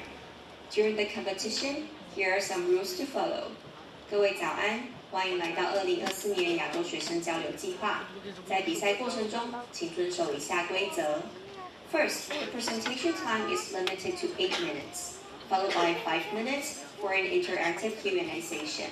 首先，简报时间限制为8分钟，随后进行5分钟的互动问答环节。A bell will ring once when the presentation reaches 7 minutes, reminding you of the time. At 8 minutes, the bell will ring twice, and you must immediately stop your presentation. 当简报时间到达7分钟时，会响铃1次，提醒您注意时间。在8分钟时，会响铃2次，您必须立即停止简报。During the Q&A session, the presenting team must ask 1 to 2 questions, which will be evaluated by judges and add 0 to 2 points to the final scores. 在问答环节中，上一组必须提问1至2个问题，这些问题将由评审评分，并根据评分结果为最终分数加0至2分。This session is limited to 5 minutes. A bell will ring once when it reaches 4 minutes, reminding of the time. If it reaches 5 minutes, the bell will ring twice, and you must stop the Q&A immediately. 此环节限制时间为5分钟。当时间到达10分钟时，会响铃1次，提醒您注意时间。如果时间到达5分钟，会响铃2次，您必须立即停止问答。Secondly, each team is equipped with 2 microphones and a presentation remote, and there is 1 microphone in the Q&A area. 其次，每队配备2支麦克风以及1支简报遥控器，问答区有1支麦克风。Teams can only use this facility provided by the classroom and cannot connect their equipment. Also, there is no internet provided during the competition. 队伍只能使用主办方教室提供的设备，不能连接自己的设备。比赛期间也不提供网络。Third, there will be a 2-minute transition time between each team in one batch. 第三，每组之间会有2分钟的上下台时间。Once you finish your presentation, please go to the Q&A area. The next team will come to the stage and get prepared. 完成简报后，请立即前往问答区，下一组可上台准备。Next, entry and exit are prohibited during the competition. If you need to leave temporarily due to the personal health issues, please leave from the back door quietly. If the teacher needs to leave due to instructing multiple groups, please use the transition time and also leave from the back door. 接下来，比赛期间禁止进出，如因健康因素需临时离场，请安静地从后门离开。如果老师需要因为指导多组而离场，请利用中场时间并从后门离开。Disruptions will lead to point deductions from the final score. 如果在比赛期间干扰，将导致最终分数的扣分。Thanks for your participation. Let's enjoy the presentation. 感谢各位的参与，请大家好好享受比赛。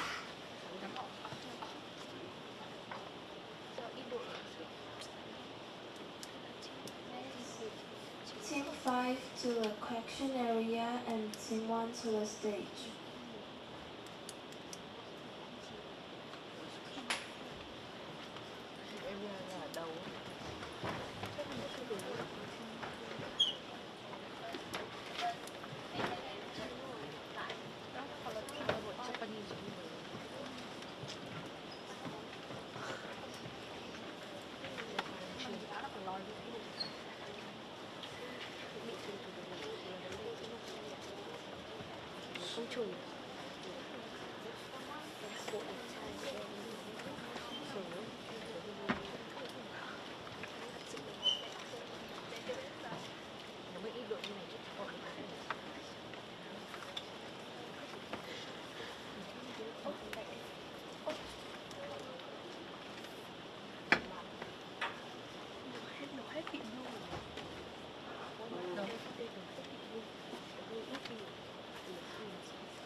It's a light.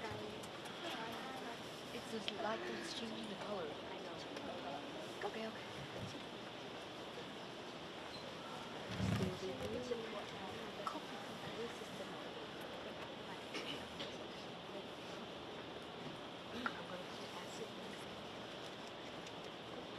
Did you know that South Korea experienced a huge snowfall last month? Really? I didn't know that. Yes, it was the heaviest snowfall in 117 years. Heavy snowfall is just one of many signs that a climate disaster is near us. In Taiwan, we also face large typhoons, Kangri and Crescent. Kangri was the strongest typhoon since 1996. Crescent, another strong typhoon, caused around 100 casualties. Aside from these examples, countless other problems caused by climate change are beginning to surface worldwide. Wow, we have got to do something before the disaster worsens and becomes irreversible. Yes, today we'll tell you how we can prevent climate disaster efficiently and effectively. Firstly, what's net zero? It means balancing the amount of greenhouse gases we put into the atmosphere with the amount we take out. This involves both reducing and removing emissions.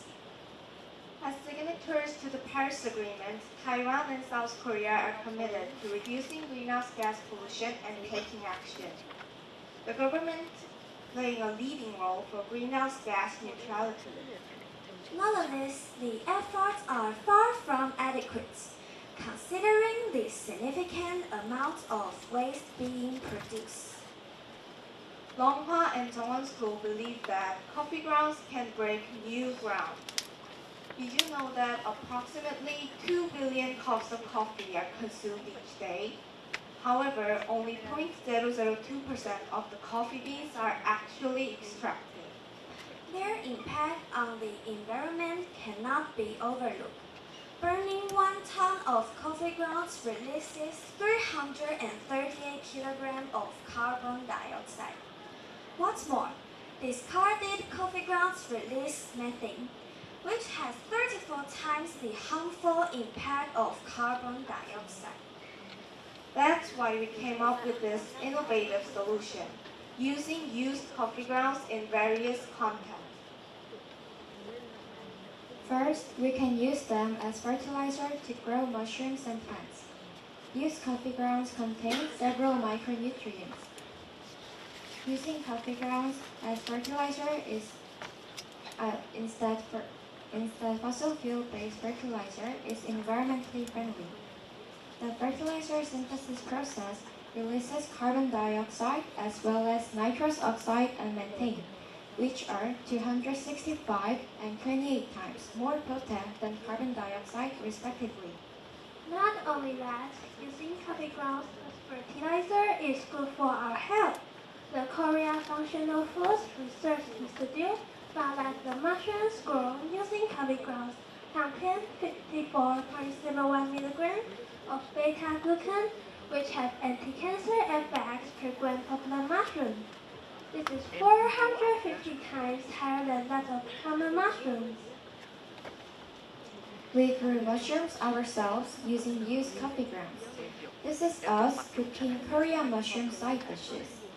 Now we are cooking mushroom panchan and mushroom japchae. They pair well with rice.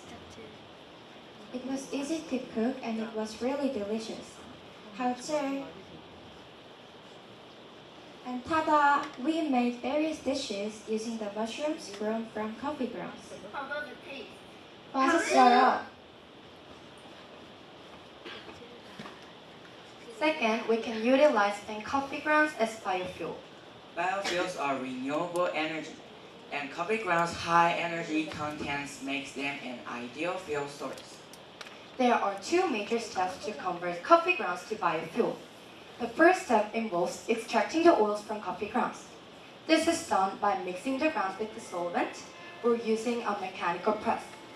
The next step is converting the oil into biodiesel through transesterification, where methanol and a catalyst are added. After purification, the biodiesel is ready to be used as fuel.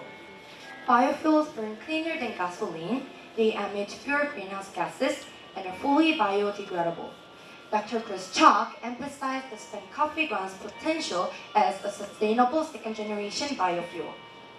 Third, we can repurpose spent coffee ground to make a coffee soap. These are the soap that we make. Let me tell you the steps to make coffee ground soap. First, cut the soap base into small cubes and melt them.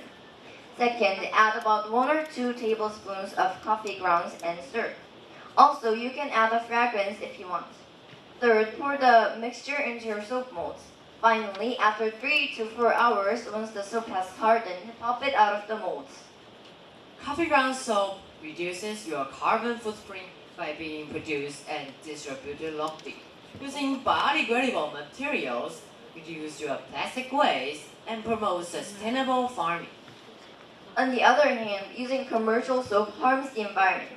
Synthetic detergents and other chemicals are toxic, harming humans, animals, and plants. The process of it is water intensive and causes chemical runoff that pollutes water. Don't extend shipping and large-scale production increase carbon emission as well.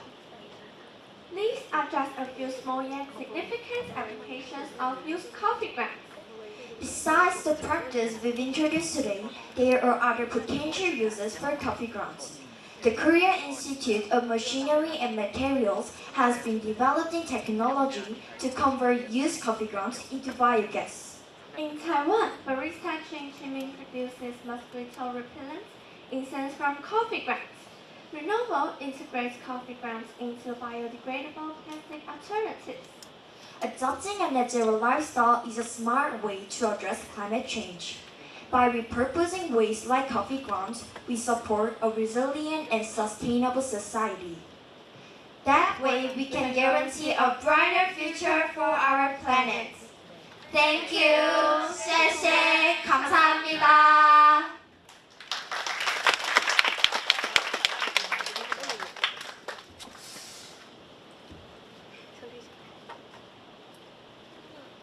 How does repurposing coffee grounds align with net zero?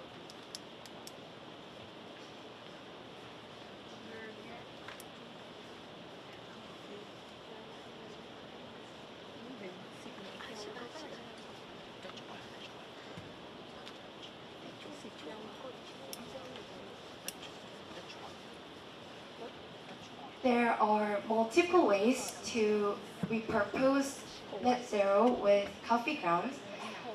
First of all, as we said, we can make coffee grounds into fertilizer, and second, biofuel, and also we can make handmade soap with it. Through these activities, we can align coffee grounds with net zero. What are the real-time progress and examples of Taiwan and South Korea using coffee grounds as a main source of energy?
as signatories to the Paris Agreement, and Taiwan and South Korea really did some things to achieve the net zero green lifestyle. As Korea has a net zero green point to when you achieve net zero green lifestyle, you get a point for the government. This is a policy for in Korea. I like to mention it more. The net zero green lifestyle points is statistics that Korean government say that we can do the net zero green lifestyle in our real lifestyle. To get a point, we need to like recycle things, something like water bottles.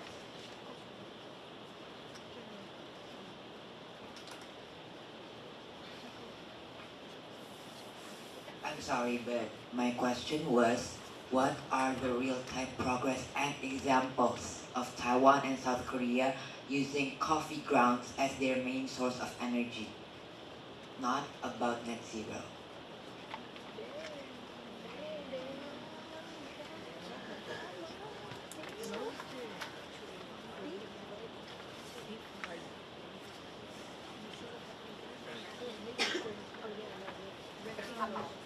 For example, in Korea and England, we have actual mushroom kits that are made of coffee grounds, so we can grow mushrooms ourselves using used coffee grounds.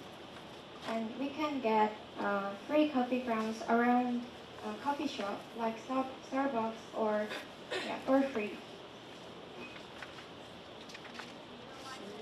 We can utilize it for many goods at our home made by ourselves.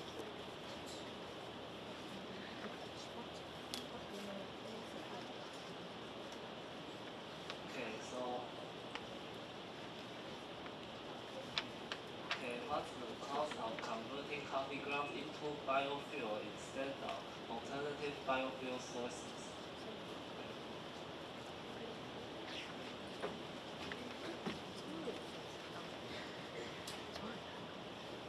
Okay, there's more things to make biofuels, but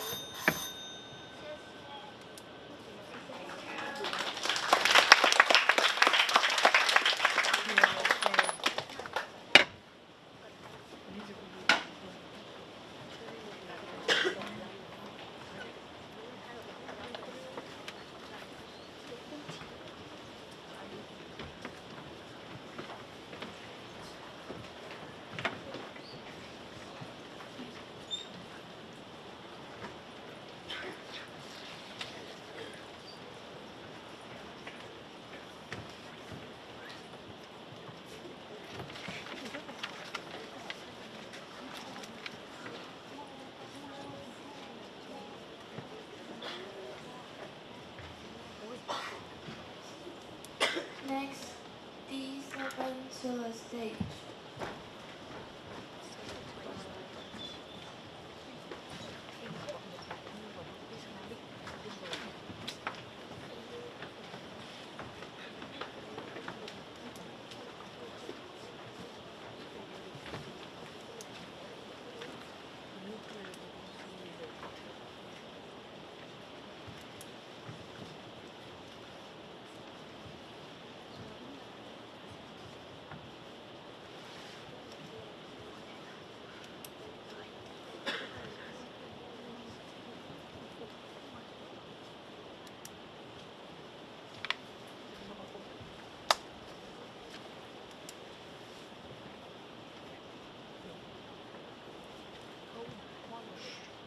Hello! Good day to all the participants and the judges. 你好吗? We are from Ala Taiwan Islamic Junior High School, Indonesia, and Shira Junior High School, Kaohsiung. Our research topic is Every Action Counts, a vision for a sustainable future. Based on the Science Advanced Journal released in 2023, our Earth is not suited for humans to live anymore. It is not in accordance with the SDG number 3 about good health and well-being. Does anyone know why? Why? It's because of the carbon emission. Check this one out. In 2022, based on the data from the Ministry of Transportation of Indonesia, our country emitted 1.3 gigatons of carbons. That's huge, right? In Jakarta itself, our city emitted 692 tons of carbons. We live in the worst air quality city based on AccuSite. What factor caused this? Does anyone know? Yusel, can you tell us, please? Of course, Adele. According to the data coded by the Minister of Environment and Forestry of Indonesia in 2023, transportation, electricity generators, and industries contribute to the carbon emissions in Jakarta. Transportation contributes 96.36%, or approximately 28,000 tons. Electricity generators contribute 1.76%, and industries contribute 1.25%. How about in Taiwan, Rainy? Taiwan's carbon emissions are about 286 million tons in 2022. In other words, each person's carbon emissions are about 13 tons in a year, which is twice the global average. How do we produce so much carbon? As you can see, more than 19% of carbon emission comes from the energy sector, mainly because of burning of fossil fuels. One big source of burning fossil fuels is transportation. 15% of transportation are from 15% of carbon emissions are from transportation such as cars and scooters. Yeah, that's why Indonesia is actively promoting electric vehicles through incentives, tax breaks, and investment for EV infrastructure, aiming for 2 million EVs by the road by 2030.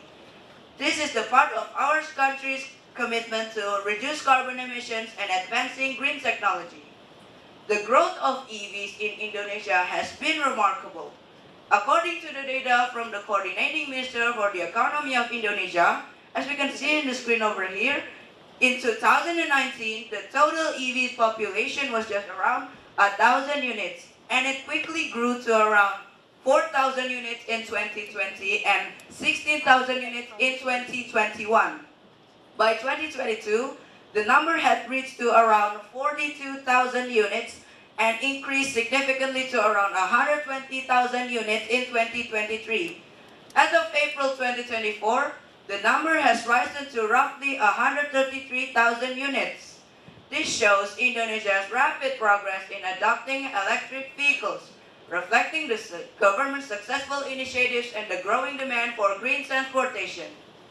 Jakarta's government is also reintegrating public green spaces and investing in electrified transportation. The city provides better public transportation services like electric buses, MRT, and LRT to reduce carbon emissions and to promote a more environmentally friendly city. According to the Central Bureau of Statistics, Jakarta province, these investments has affected the better city environment by 1.3%. We are not really satisfied with this result. We hope that the government can provide 30% more public transportation and green open spaces. I wonder how the Taiwan government deals with the problem. Just like you, step by step, Taiwan government aims to make all the buses, cars, and scooters electric by 2040. To reduce carbon, for transition are proposed energy, industrial lifestyle, and society. Among them, the lifestyle transition is constantly related to everyone's daily life. In terms of transportation, we can easily reduce carbon emissions just by changing our daily habits. For example, we can choose to walk, ride a bike, or take a public transportation. School education also plays an important role. Patty will tell us more. Our school has done many things to reduce carbon emissions. First, we use LED lights and install many solar panels on the roof, which can help save a lot of energy. Second, we recycle paper, plastic bottle cans, and so on twice a week at school. Third, the school provides a vegetarian lunch once a week. Both MRT and U-Bike stations are in front of our school. In addition, the school building a safer walkway to encourage more students to walk to school.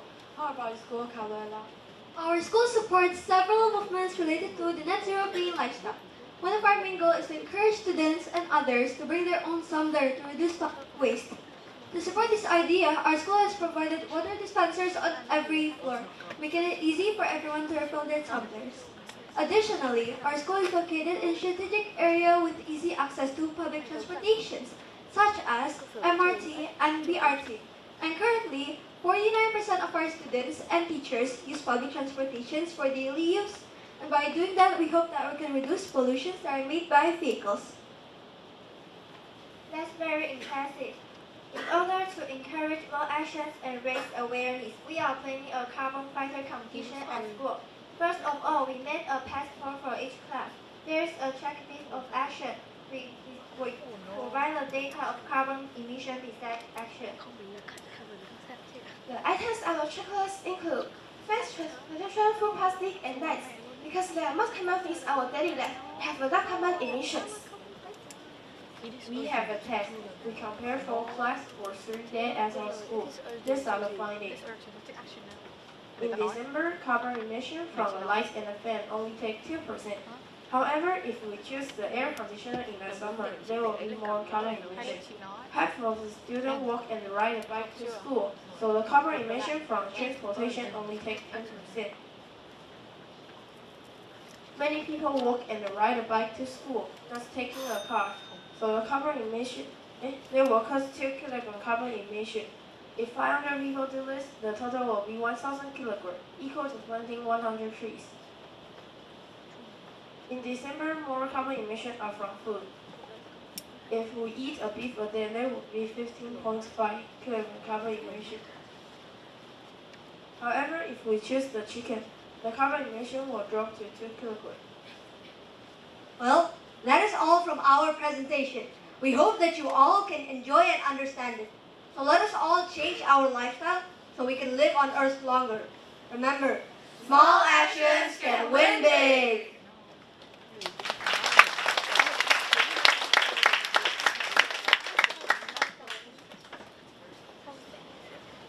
Remember, speak clearly. Louder.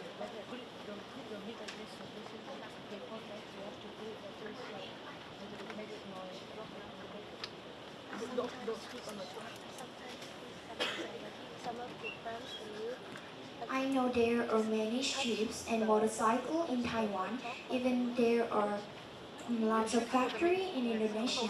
What can we do to reduce greenhouse emission, including carbon dioxide?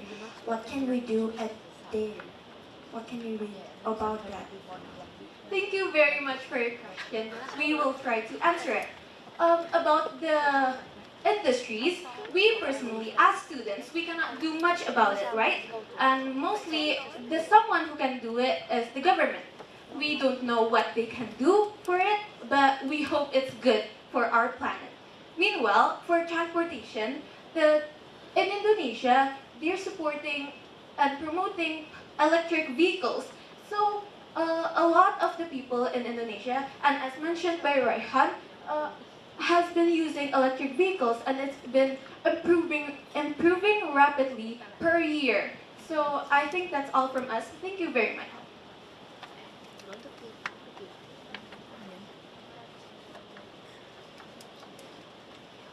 In your findings, there's a big percentage of carbon emissions from food. So as a student, how can you help to reduce the carbon emissions from food? Thank you very much for your question. We will try to answer it. As mentioned before, the one that emits a lot of carbon emissions is beef. Because here in Kaohsiung, mentioned by the principal of Shijie Junior High School, they import the beef from USA, Japan, and Australia. Meanwhile, if they use chicken, it will emit less carbon. By doing so, and Shijie Junior High School, they eat more chicken rather than beef to reduce the carbon emissions. Other than that, they also eat vegetarian food once a week. Thank you very much. That's all from us. Can you tell me more about how Indonesia's government encourages people to buy electric cars? Of course. Thank you very much for your question. Indonesia's government lowers the prices of electric vehicles so that it's cheaper to buy. Although it's still expensive, we hope that by more production of electric vehicles, it will become cheaper and affordable for all of Indonesia and other countries as well to reduce carbon emissions. That's all from us. Thank you. You mentioned that beef produces much more carbon than other meats. What makes beef produce so much carbon emissions? Of course, I will tell you. Thank you for the question. Beef is imported from other countries, as I mentioned before, by USA, Australia, and Japan. The import from those countries to here in Taiwan uses plane or ships. Plane or ships emits a lot of carbon for transportation, and that is why it emits a lot of carbon in the data before. Thank you. That's all from us.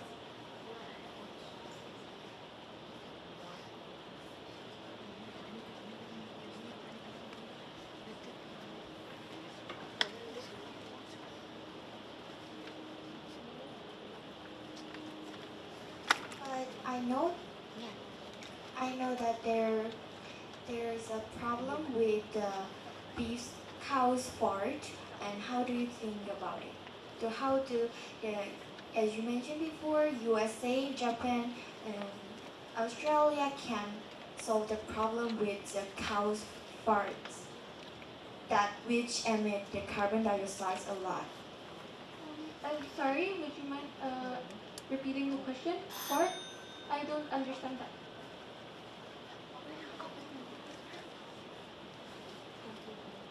I know there is a problem which emit the carbon dioxide with cow's fart. Fart.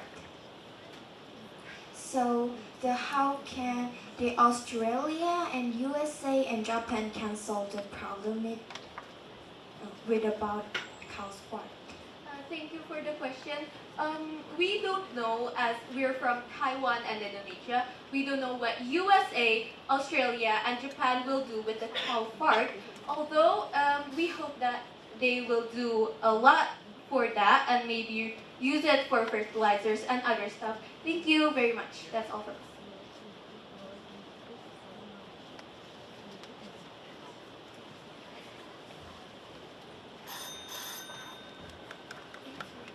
Thank you.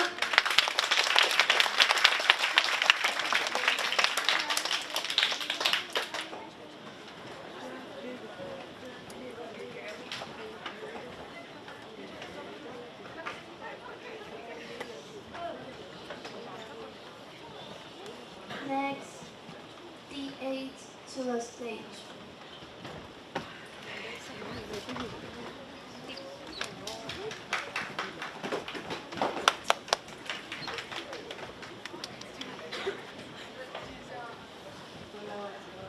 好，那这边因为刚刚有场内的指导老师在询问说，据说说明会有规定说只能问2个问题这件事情，但我已经跟大会主办方确认说，确认之后是没有这个情况的，对我们只按照时间计时。那如果指导老师这边还有疑问的话，我们可以请主办方的伙伴过来解释。对，那我这边接收到的讯息是，就是以时间为主。OK， 好，那这边统一解释，谢谢。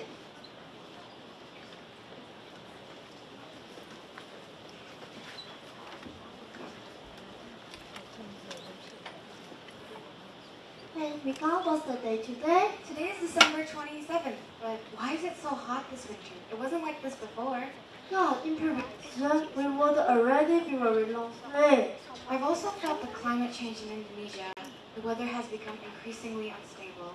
In Taiwan, there were few typhoons in autumn. Autumn typhoons normally create more powerful wind force. But this year, we had 1 typhoon in September, 2 typhoons in October. So many trees in our school fell down.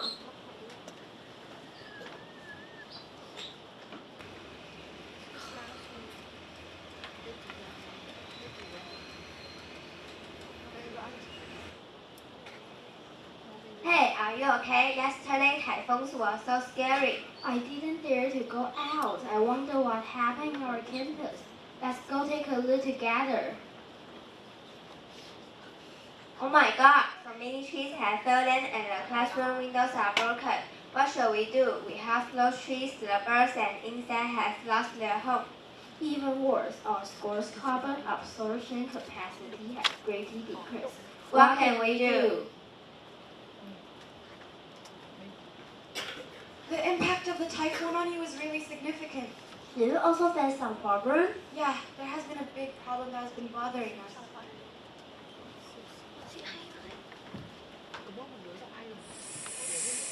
Students, don't go near that area. Why? Because the reeds have grown too tall and there are many snakes hiding in there. We really need to deal with this problem, or else we won't have a place to play. The school is also very troubled. We used to burn the reeds to remove them. No, that would cause air pollution. The carbon stored in the reeds would go back to the atmosphere. What can we do?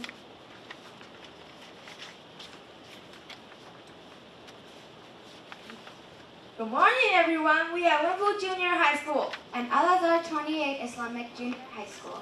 Today we are going to talk about our project entitled Advocating Net Zero and Green Campus, Restoring Our School's Nature. What have you noticed the weather lately? I feel like the weather is getting hotter and hotter, especially in summer. Yes, the Earth is naturally warm because of the greenhouse effects. This effect helps keep the Earth warm. Without it, the Earth will be freezing cold. But now, the Earth is becoming too hot, and this is happening for several reasons. First, there's too much carbon from cars, factories, and people. Second, we cut down too many trees. Third, we create too much trash. What happens when there's too much gas on Earth? It causes many problems. For example, deadly forest fires, fast melting of ice in North Pole, and very strong typhoons. I agree. Recently, Taiwan was hit by a strong typhoon called Typhoon Khathan last October. It caused a lot of damage, flooding in some places, and many trees fell. In our school, we recorded 51 fallen trees after the typhoon. Only 20 trees survived. So, what does this mean for our school? To put it simply, fewer trees mean more carbon makes the weather even hotter. Can we do something about it? Yes, we can. We can plant trees. At Wonfu, we have planned a tree planting project that will happen in January. How did we prepare for the project? First, we learn which trees can absorb more carbon. We learn how to measure the carbon absorption of the surviving trees in our school. This is the formula of how we measure the carbon absorption. Second, we measure the carbon absorption of the 4 different trees in our campus. The trees are the pipal tree, the maple tree, the Taiwan golden ring tree, which absorb the most tons of carbon dioxide, and the camphor tree, which absorb the least tons of carbon dioxide.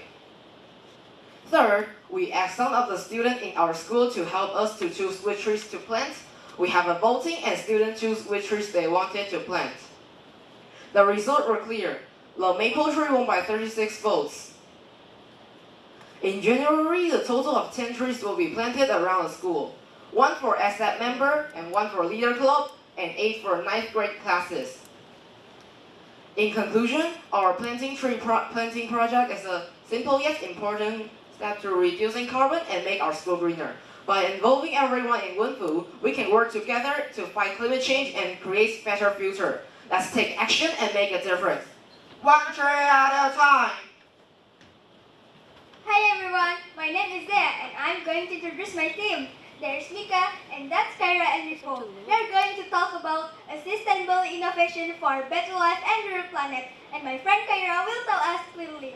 So let's start with the issue of Imperator cylindrica growing fastly in our school. This issue creates a habitat for mosquitoes, insects, and mice. The mosquitoes trigger a disease like dengue fever, and as it continues to spread, it grows rapidly and becomes difficult to control, resulting in a decrease in the land value. Our school has tried lots of efforts from spraying herbicides to burn the field. In frustration, our school used to burn the field as a quick solution to clear the land, but this practice creates severe air pollution and conflicts with angry neighbors. And as we move to the next slide, here are 2 important research questions related to the school's approach to manage Imperator cylindrica in the field. And the first question is, can the school remove the plants without burning the field? And the second question is, can it give benefits to the school? And my friend Rifa will explain it clearly. Turning the problem into a product, bacteria should also. We explored the potential benefit of Imperator cylindrica. Believing nothing is useless, we made a soap from its root and tested on a lab. The ingredients we used to make the soap is 30% of Imperator cylindrica root. Here we went to the laboratorium to ask these 3 following questions. 1. Is our soap free from mercury? 2. Can it kill bacteria? And 3. What are the components of the soap? If we look at the following slide, we can see at the results.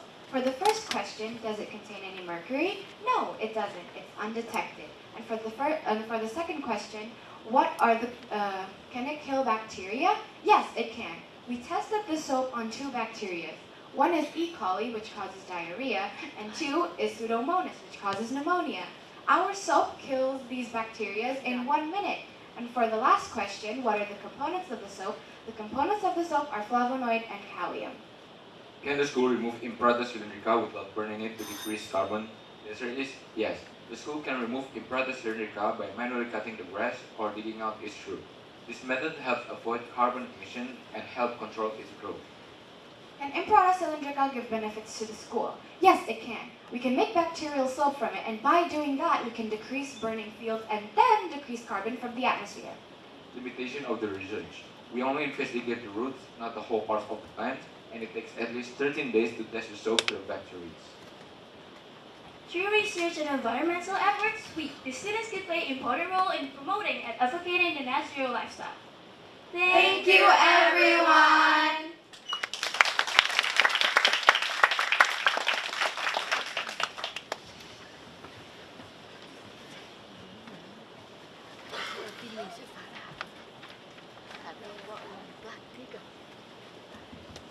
It was such a great presentation. I'd like to ask about from the Taiwan first. Planting a tree and letting it grow takes a lot of time, right? It takes maybe 2 years for it to grow, since trees are a very big plant. Other than that, how do you reduce the carbon emissions if there are only 20 trees left and we need to wait for the other trees to grow first? That's all. Thank you. We have 20 trees left, and it can absorb the carbon, so we can, and the little tree it also can absorb the carbon, and we have to do is we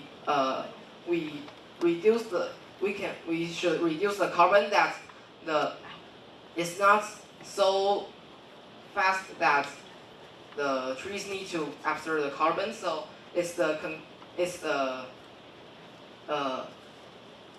solution of the tree grows slow. Thank you. I'd like to ask again. Have you researched the one you research how much carbon they absorb is when they're older or they're younger? When it's older. Have you researched how much carbon they absorb when they were younger? Can you repeat again? Of course. Have you researched how much carbon they absorb when the tree is younger, as only a sapling? The trees younger, I think it's not, but the older we can research them. Because we have to measure the height and the thick of the log and the tree, and so we can't measure it when the tree is small. So we have to wait until it's grow up. So that is the good way to measure it. So when it's younger, it won't help much with absorbing the carbon? It can help, but we don't know how it's absorbed. From the 28, I'd like to ask: do you use this soap at school, or do you sell it too? And how much would the budget be to make it? I'm sure it uses some budget. Okay, so for the first question, yes, we do use it at school, and I think we have plans to sell it. And for the budget, I think it's up to the school. We are not sure. We haven't asked as of right now, but we do plan to use the income from selling the soap for donations or any charity events or events that support net zero green lifestyle. Thank you.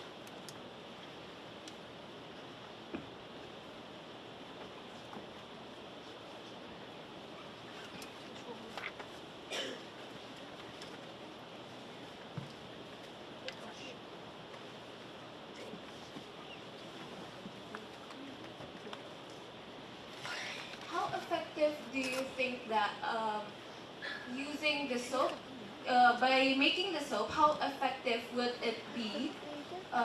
Because although from burning the reeds, it emits carbon, right? But other than the reeds, there are also a lot of things that emits carbon. So it only reduces the carbon emissions that your school does, and the others factors, do you not do anything with the other factors that emits carbon? Could you put it more simply? The reed problem is your school's problem, right? And burning it is only your school. So since your school has the problem and most schools don't have that problem, right?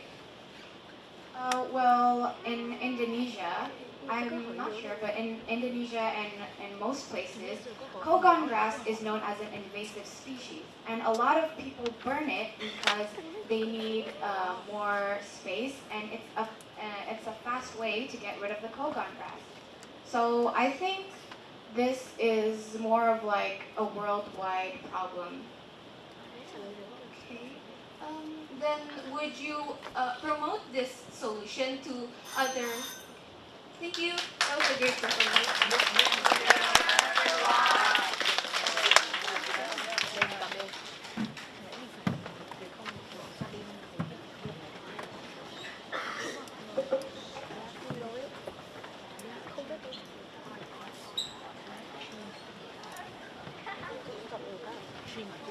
Next, right to the stage.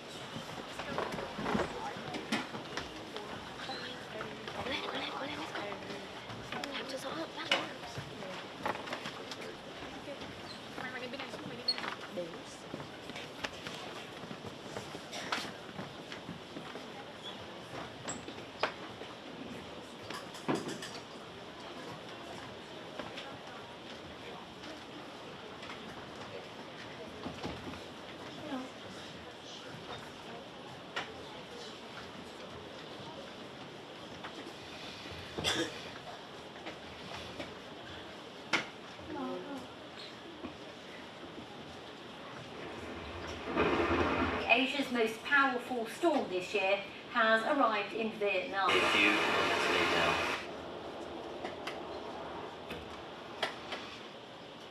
Huh? The scene begins with Flash and Terra, two shoes washed up on a sandy beach at sunrise, dazed and confused after surviving the storm. Oh, where are we? And why am I covered in sand? This is so not my vibe. Relax, the storm must have carried me here last night. Wait, I've been here longer. I didn't just get lost in some storm. If you've been here longer, it just means one thing. You were discarded. Discarded? Excuse me. I'm premium. This has to be some mistake. Let's find our owner, Lexa. Fine, but don't expect gratitude from her. She tossed you out without a second thought. The shoes wobble to a nearby mall where they spot Lexa, laughing while browsing for new shoes with her friends.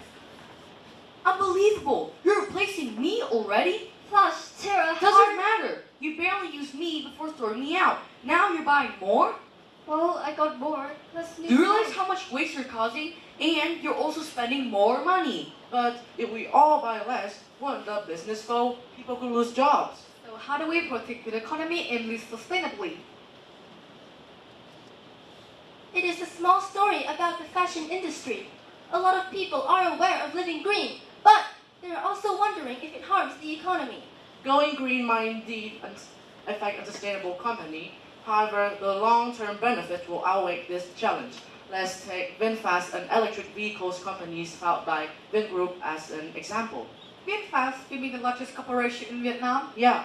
Isn't it just an environmental thing? Actually, it is more than that. By 2025, VinFast expects to create more than 40,000 jobs globally. 40,000? Wow, that's so impressive. Furthermore, VinFast came if the EVs replace this 10% of gasoline cars in Asia, it could reduce CO2 emissions by 8 million tons every year. 8 million tons? Wow, that's a huge impact on the environment. However, I heard that green energy is too expensive. Like in Germany, they spend 4 times more for electricity compared to fossil fuels energy. It was actually the cost of setting it up at first, but now they're paying less than 87% of what they used to. 87%? So green energy offer a lower cost. It's a win-win. Yeah, moving towards a net zero green lifestyle benefits the consumers and leads to a more sustainable economy. True, I've heard about famous artists like Taylor Swift offsetting her carbon footprint. She's been buying carbon credits to balance out the emissions from her tours. Yeah, Taylor Swift sets an example of how we can all contribute. So, as a student, what can we do to take action for environmental impact? Oh wait, look who's there. We are carbon fighters. A student, we don't have much money to buy carbon credits like Taylor's Web. But don't worry, we can still buy carbon credits like Taylor's Web. By using green and blue things. Green things are green plants of storing carbon. Blue things are oceans and ecosystems, soaking up carbon. Let's see how we can use green and blue things in our daily lives. In 2018, our school changed concrete for soil and trees. This change lowered temperatures from 45 degrees Celsius to a much cooler 29 degrees Celsius. Our school faces another big challenge next to a busy highway, but we are fearless carbon fighters. By planting trees, we can absorb a lot of carbon emissions. Each large tree can soak up a whopping 150 kilograms of carbon. We grow plants to repower green things. In this way, our classroom become cooler. We use air conditioners less, slash carbon emissions. Green things works. Blue things. Let me introduce you to two heroes of the blue things, mangroves and seaweed. Mangroves can capture 10 billion tons of carbon. Seaweed can capture 200 million tons every year. Since I cannot control the ocean, how can I help? Protect our ocean from harm by plastic pollution. Use single-use plastic and carry shopping bags. Use a circular cup. In this way, each person can reduce about 50 kilos of carbon emissions every year. Wow, we can slash nearly 30% of carbon emissions through the blue things. To speed up this progress, we can green our lifestyle. Let's see how we can green our transportation, travel, architecture, and fashion industry to achieve a net zero future. It is wonderful. I also got an idea about public transportation. You can reduce 10 kilograms of carbon every month. Plus, you can explore the city by a light rail, metro, and even ferry. Great! I can use T-Pass to take my Vietnamese friend on a green tour of Kaohsiung. We will go to Dream Mall, Pier 2, and Qijing for seafood. Taking public transportation instead of car journey can reduce CO2 about 42% to 73%. Wow, I like it, and I also love designing. How can we make buildings more sustainable? By smart design, we can maximize sunlight in winter and minimize it in summer. You mean large south-facing window can capture winter sun, while shading west side can reduce summer heat? You bet. We can reduce 30% of carbon emissions by this smart design. Ready to do a net zero future? Smart building design is the key. How about going green when it comes to fashion? I mean, we love dressing up, but we also need to care about the environment. Let's employ circular fashion, which means to reduce, and recycle. It's simple, but it can make a huge impact. Absolutely. You can adopt a slow fashion mindset. Before buying, ask yourself, will I wear this at least 30 times? I love that idea. Also, don't toss away old clothes. Drop them off at recycling centers like what Levi's or Zara's have been doing. Brilliant! Also at Hammerstone School, we have been doing a project named From Old to New, which to featuring outfits on patch of old clothes. We have been encouraged lots of people to reuse and recycle their clothes. That's great. Let's try out the free arts to water better futures for all. Great. You can start by repairing my 2 old shoes. Flash, Tara, come here, you two. Now I know how wasteful it is just to throw you away, and I'm sure you would love a fun change. Yeah, it's great that we have a chance at second life. But what are you going to do? How about giving you some new laces? I would love that. What about me? What about me? I'm sure the cut carbon fighters can help. Net zero is to balance what mother needs and human needs. It is urgent for us to take action now. Act today, green tomorrow, toward net zero. Thank you for listening.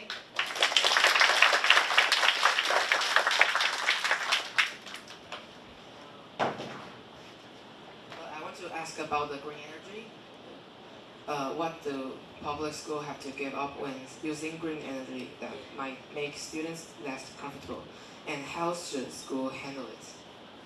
Thank you for your wonderful question. Let us take a few seconds to discuss about it. Okay.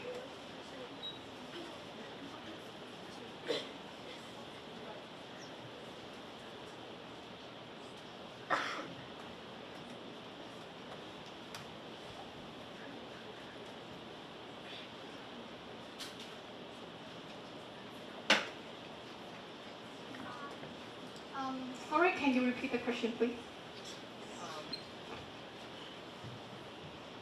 What do public school have to give up when using green energy that might make students less comfortable, and how should school handle it? Thank you for your wonderful question.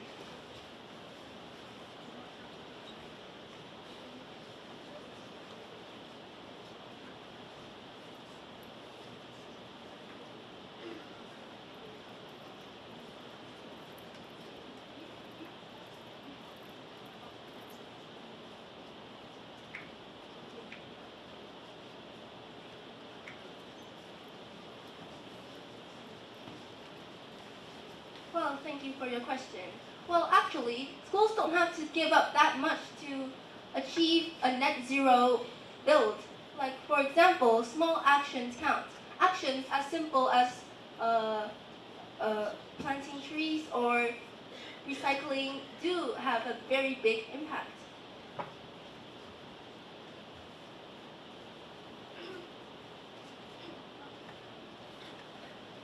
I want to ask, what are the psychological effects of fast fashion on students' self-perception and customer behavior, and how can educational institution intervene?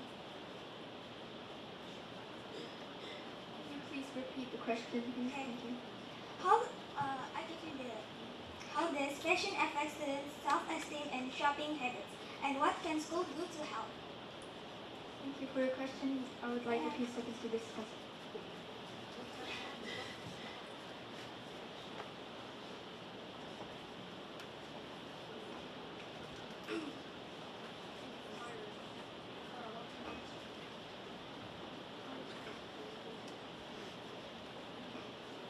Thank you for your question. So, at school, they should inspire students about the long-term benefits of the circular fashion, that what we have said, and also they should know the long-term benefits and also the sustainability about how, like, when they're using circular fashion. I would like to ask you guys a question. It's based on your opinion, so what do you guys think the government can do that could change the consumer perceptions about shopping habits and promote the eco-friendly choices? Thank you for your question.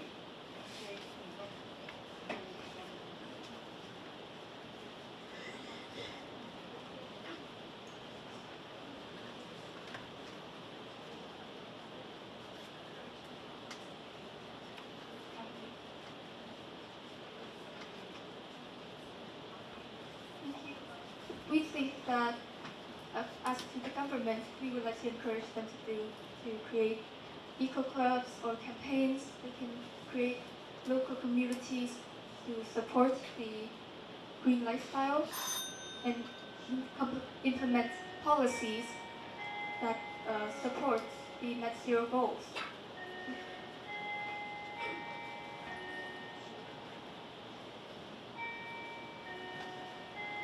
On a scale like 1 to 10, what do you think, how important is education for the young people? And can you give me the reasons why this is important? Thank you.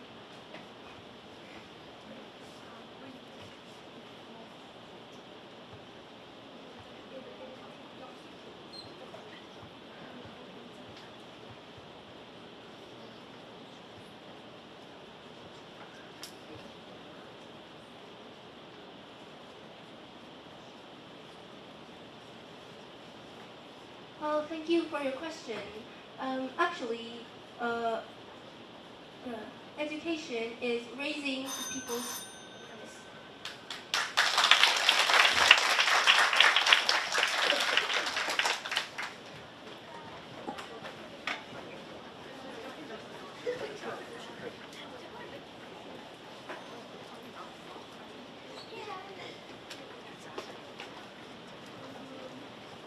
next.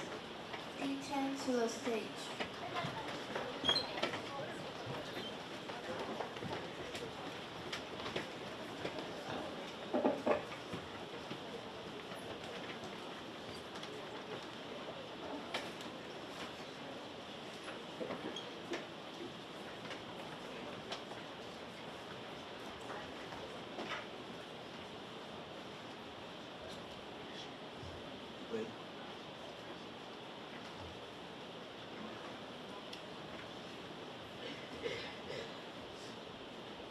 Good morning, ladies and gentlemen. We are Group 10.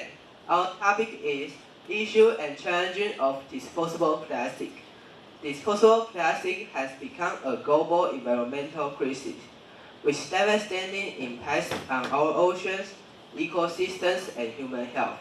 This presentation explores its impacts and consequences of plastic pollution in Taiwan and Indonesia, as well as solutions to address this urgent issue. Now, let's watch the movie. It's really bad actually to see that. 25 ton per hari. Persoalan sampah masih menjadi isu krusial di Indonesia. Kurang dari 5 menit, saya sudah menemukan seorang.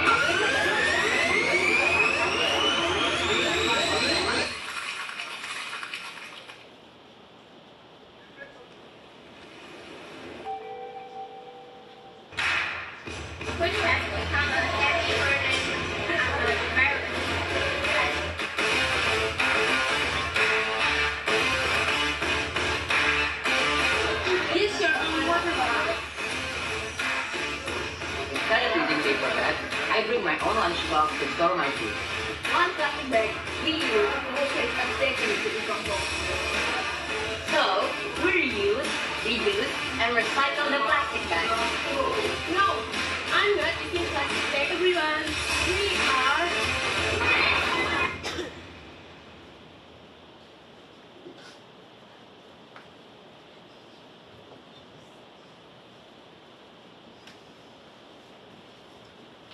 We are Darren Junior High School students. And we are Al-Dasik Junior High School students. Plastic problem is becoming serious in our environment. It is difficult to decompose waste, seriously pollute the oceans and land, threaten wild animals. Plastic begins mass production and widespread adoption as a cheap material.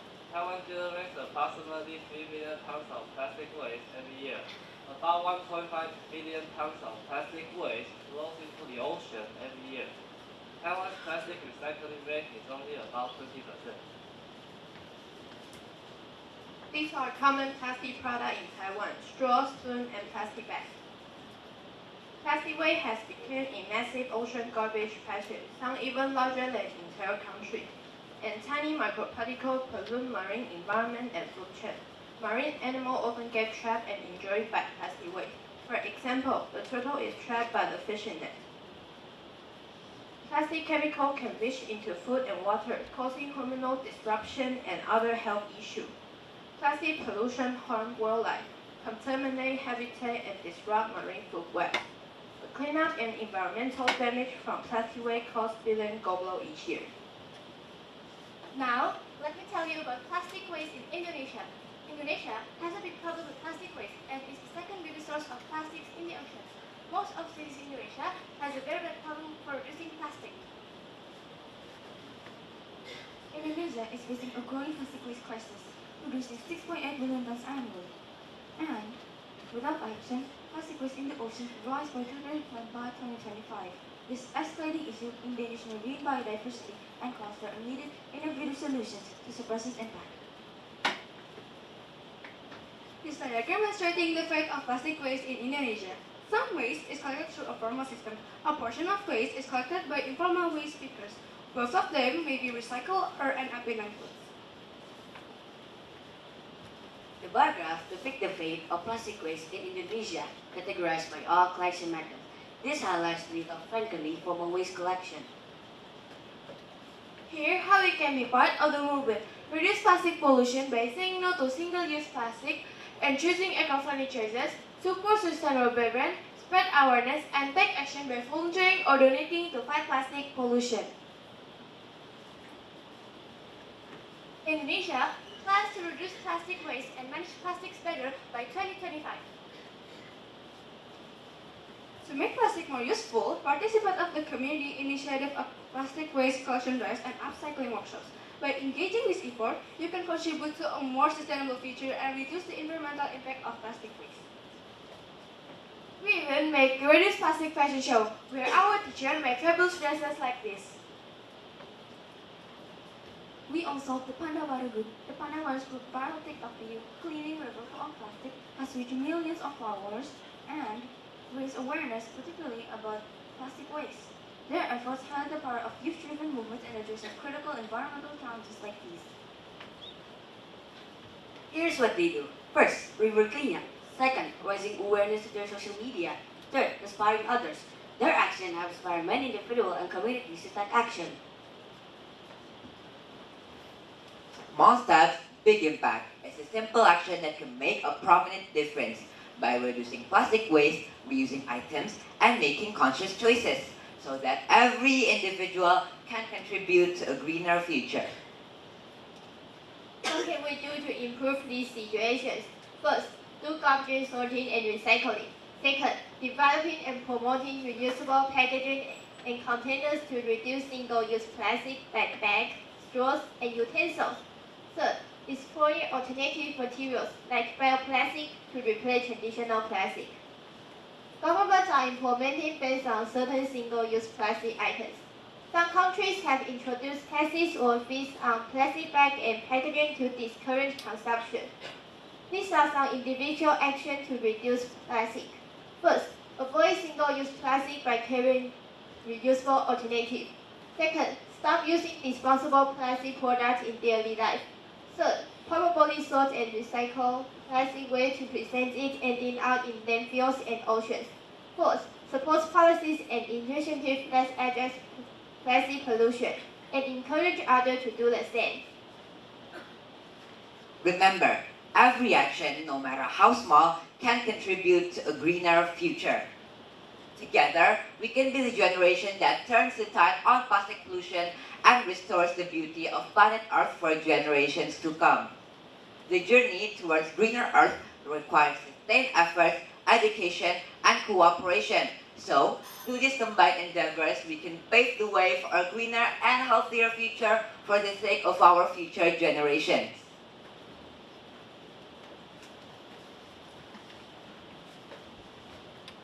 Green life. No disposable plastics. Thank you.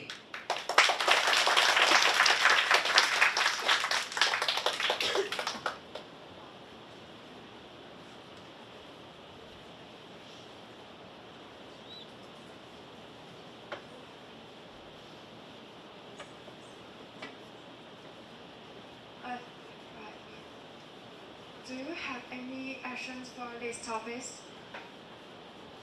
Thank you, my dear friend, for the brilliant question. Please allow us to have a moment of discussion to prepare our best answers.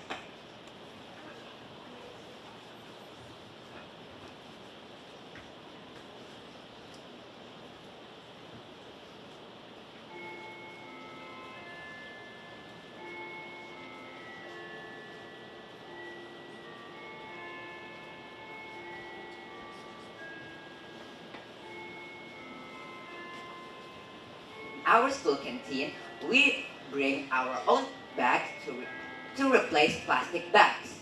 And in our school, we use digital learning method. We use a digital tablet to replace our books and papers so that it can reduce and reuse plastics and paper consumption.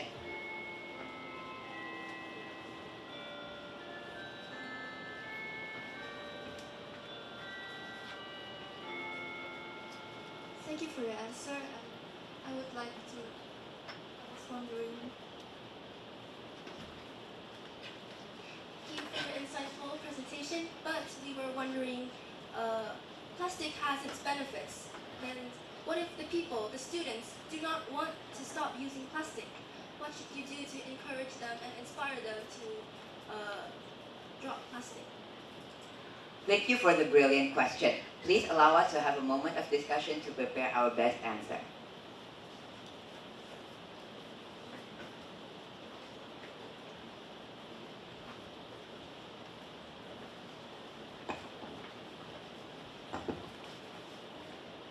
Of course, we cannot replace the use of plastic in our daily lives.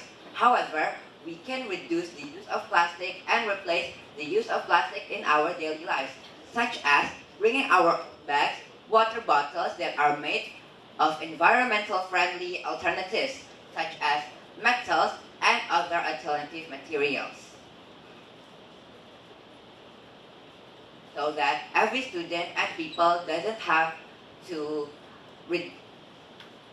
replace the use of plastic. However, they can still reduce with still using plastic.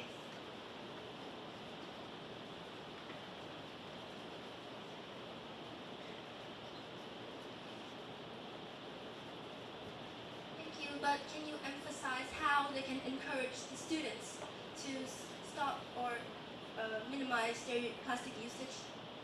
Thank you. Please let us have a moment of discussion to prepare our best answer.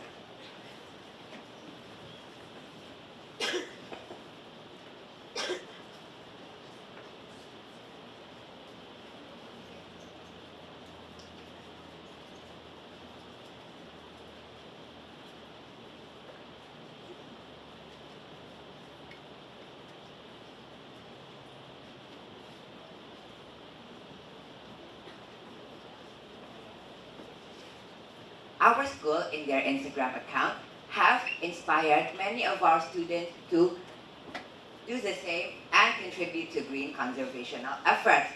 Their actions have inspired our students to reduce plastic bags, reuse plastic bags, recycle plastic bags. So our school becomes a green environmental area for the sake of our students and education. Thank you for your question and answer. And I want to know what challenge do you think people might face when adopt your suggestion? I'm sorry, can you repeat the question? Can you please tell us the challenges that some people might face when adopting the suggestions that you're giving us?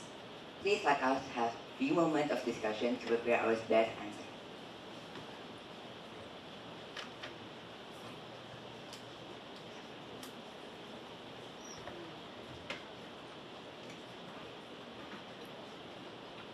Many of the challenges that people faces is financial, because with green conservational efforts uses more financial, and many people struggles with financial in their daily lives, which becomes the challenge that they have to face. Thank you for your answer. Thank you all so much for your attention.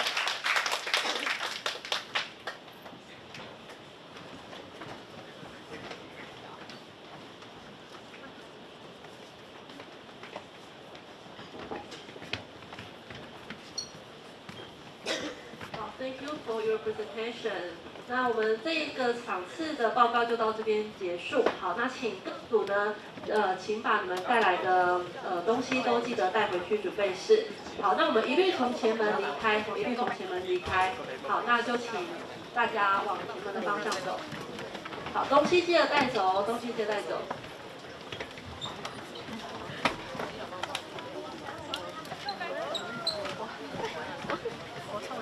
好，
What's your team number?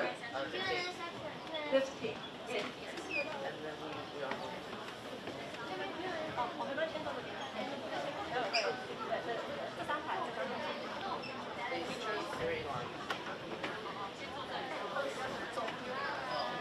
好来，你赶快入座，那后面的队伍可以进来。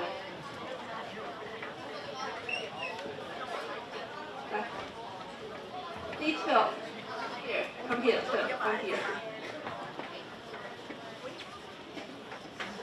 Detail here.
in a row there.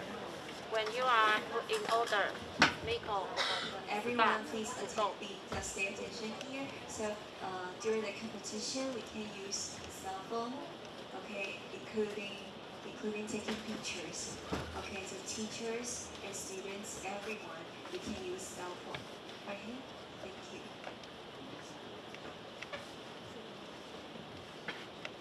好来，那接下来我们先播放比赛说明的影片。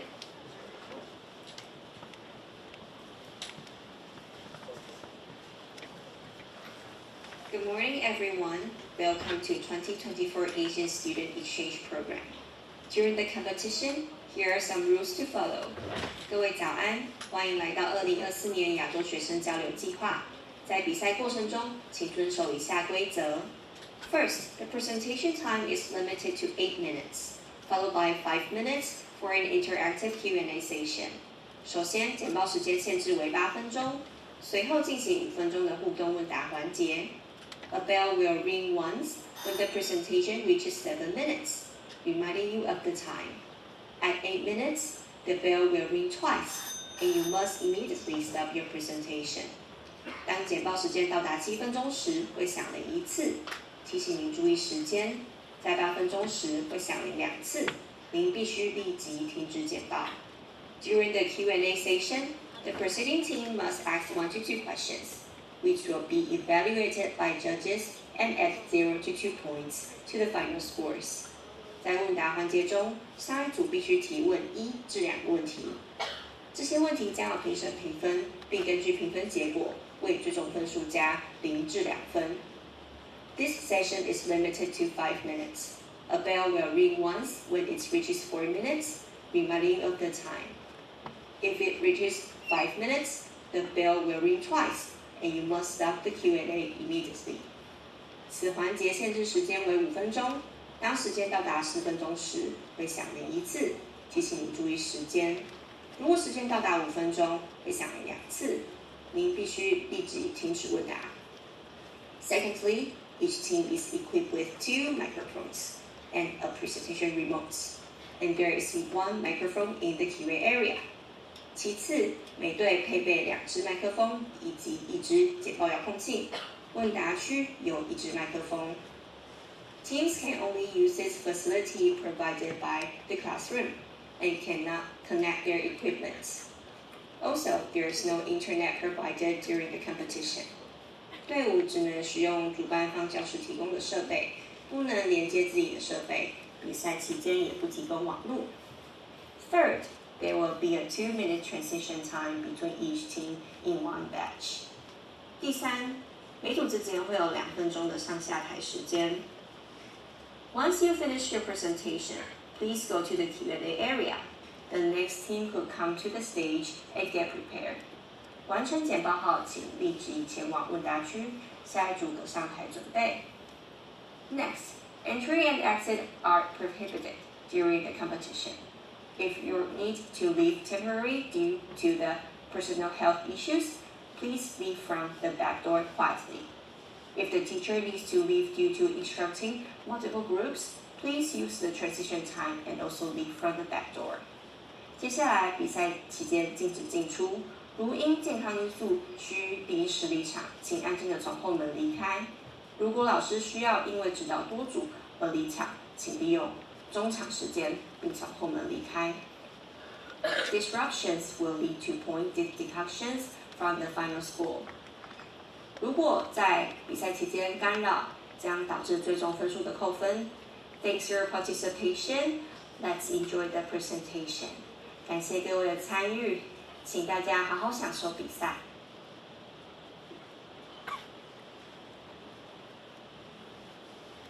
好，那这边呢，在比赛开始之前，再次提醒各位老师 ，No phones, no photos, please.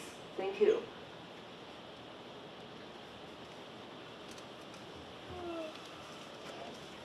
Next, D15 to the question area and D11 to the stage.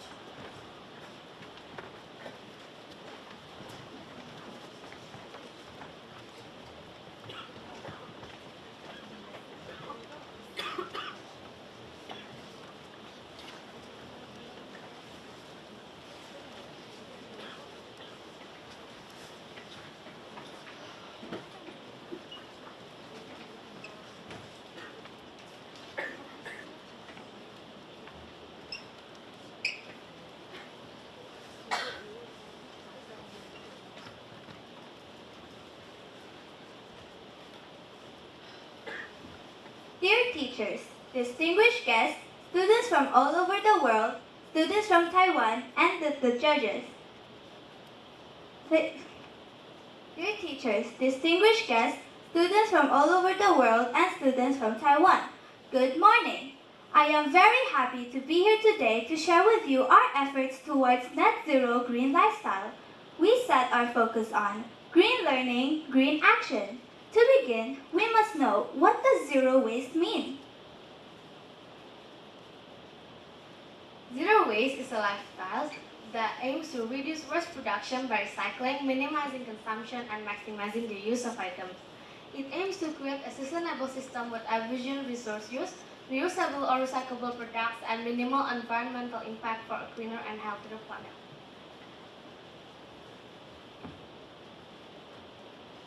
To achieve Taiwan's 2050 net zero emissions, energy transition is one of the goals. Therefore, with the concept of green energy, we try to design a creative device for recycling or sorting. We use solar power to drive the motor that moves the small iron ball. Then the iron ball interacts with the iron plate through magnetic attraction, which activates a small wind turbine. Finally, buoyancy is used to a solid plastic ball and a golf ball. Then let's give it to the Indonesian student. Behave towards environment. Our school implements a curriculum on ethics, which includes ethics or behave towards the environment. An important thing from practicing this ethics is, as humans, as knowledgeable students, it is our duty to work together to preserve the environment, not only within the school, but also in the surrounding areas. Healthy Friday. There are many ways us as students can contribute to the environmental conservation and support the net zero emission movement. In addition, some students in our school are already using electric cars, which helps support the net zero emission movement. In our course, we once made a solar car by ourselves, and it is not only a showing a photo, it is based on a solar panel on the top of the vehicle. Through a simple IC board, we can also remotely control this cute solar car under the sun. In addition, after having the basics of solar cars, some of our classmates used a similar concept to design their own green bicycle, a bicycle that can generate electricity by pedaling. When participating in Kaohsiung City Science and Technology Competition, we also won the champion in this year's Kaohsiung City Information Technology Competition. What I want to share with Mary is that we are also investing in green campus maintenance. When purchasing lunch ingredients, the school purchases not only organic and high-quality agricultural products, but also the products with production history and traceability. And because you can get a new education subsidy of $600,000 for purchasing these high-quality agricultural products, each of our students only needs to pay $48 for lunch every day, $4 less than other schools. Another thing I want to share is that our teacher also set up an aquaponics system. The principle of the aquaponics symbiosis system is to discharge the waste from the cultured plants into the water and absorb them by the craft extra nitrification. The crops provide the water and then recycle it as a new breathing water, thus improving the water utilization efficiency. It's a low energy consumption and environmentally friendly production method. Because of this system, when vegetables are harvested, the school will share them with students and teachers who need them. Campaign for Styrofoam. We conduct campaigns in all classes to reduce plastic and styrofoam waste.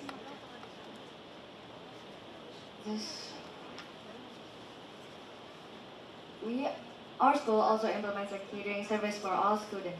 In this program, students are provided reusable eating utensils.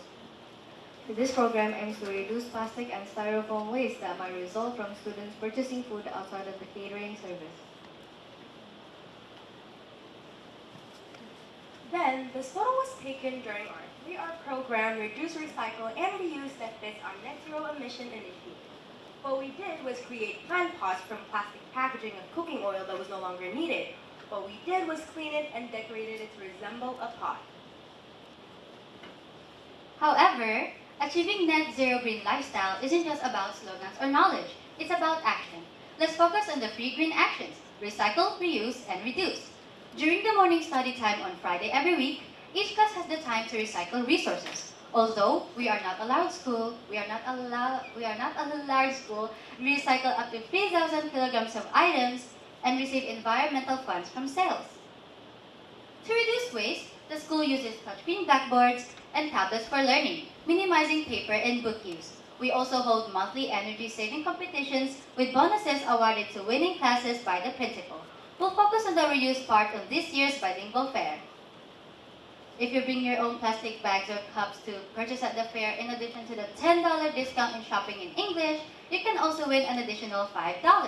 We will also invite farmers from our neighborhood to provide agricultural products to join us in setting up stalls in the fair. We hope the fair will not only be bilingual, but also help in reducing energy consumption and slowly achieve the goal of net zero green lifestyle. Net zero green lifestyle. Let's do it together. Thank you so much for listening.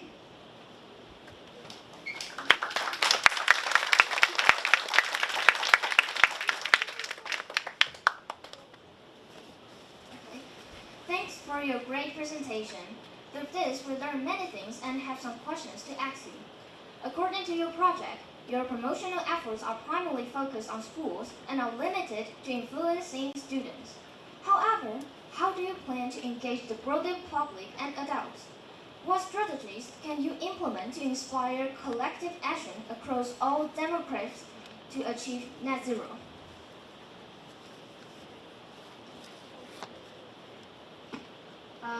Is it okay if you repeat it, please? Your project focuses on students and schools. How do you plan to involve adults and the wider community in achieving net zero? Can you share the strategies for encouraging everyone to take action together? Okay. Thank you for your wonderful questions. As I said before, we will be holding a bilingual fair. In this bilingual fair, everybody will be able to come, such as farmers, and farmers will be able to provide eco-friendly agricultural products, and students as well.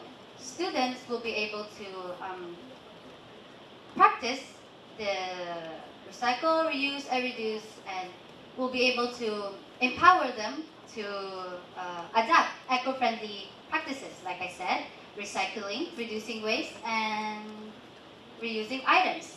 And this will be able to emphasize them. It will be able to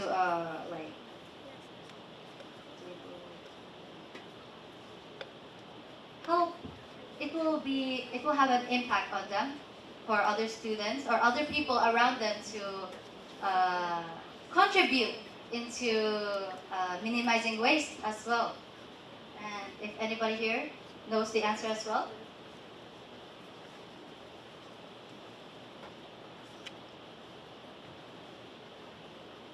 Andrea, would you like to try? I think we can post about it and we can actually start a campaign about it so people can join and actually start to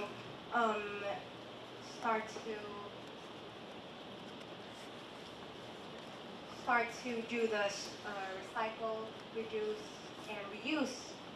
So I think that's my answer. Okay, thanks for your response. Next question.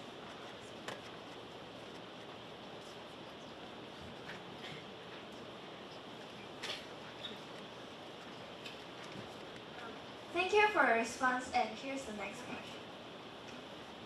During the energy saving and carbon reduction competition, as you say in your presentation, how do you encourage participants to change their daily habits? And did you face challenges in keeping these changes long term?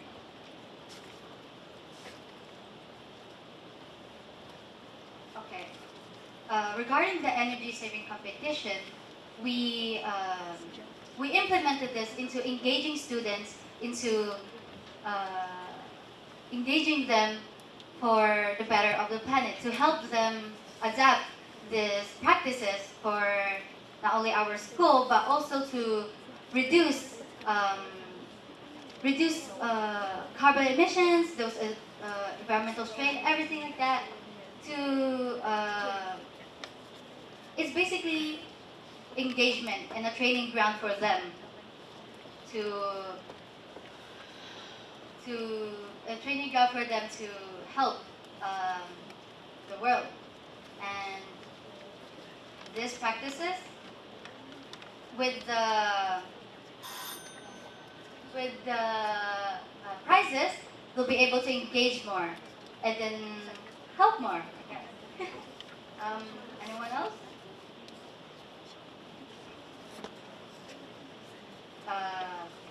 Do you want to try? Cesar?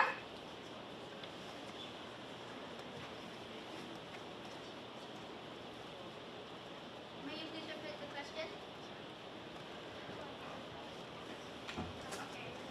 During the energy saving and carbon reduction competition, how do you encourage participants to change their daily habits? And did you face challenges in keeping these changes long term?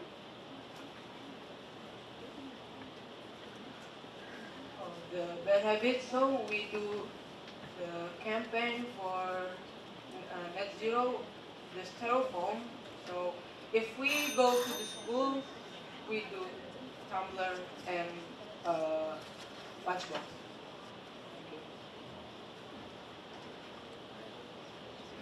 Thank you for your response.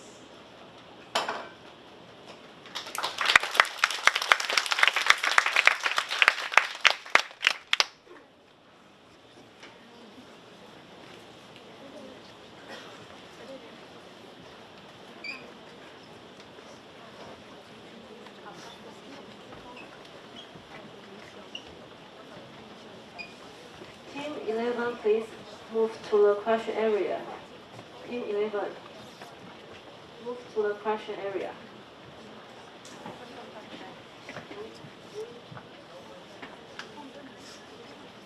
Next, C11 to the question area and C12 to the stage.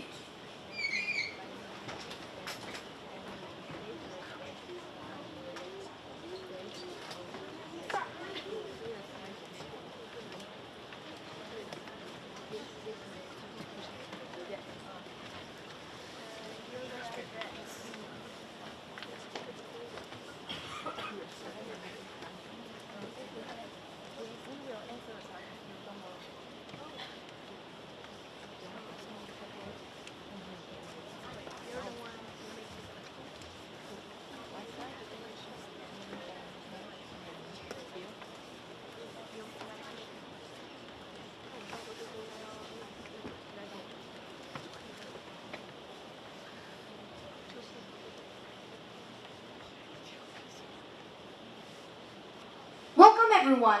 Today we are representing Taiwan and Vietnam to discuss something crucial to our future, net zero green living.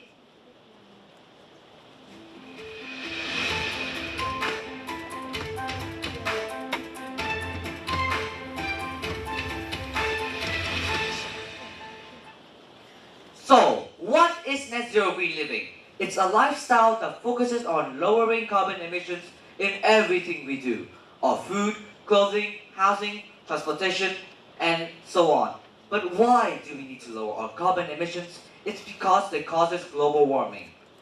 As you can see, since 1880, the average global temperature has risen from about 1.1 degrees Celsius, which can cause the disasters like the recent typhoons that hit Taiwan and Vietnam.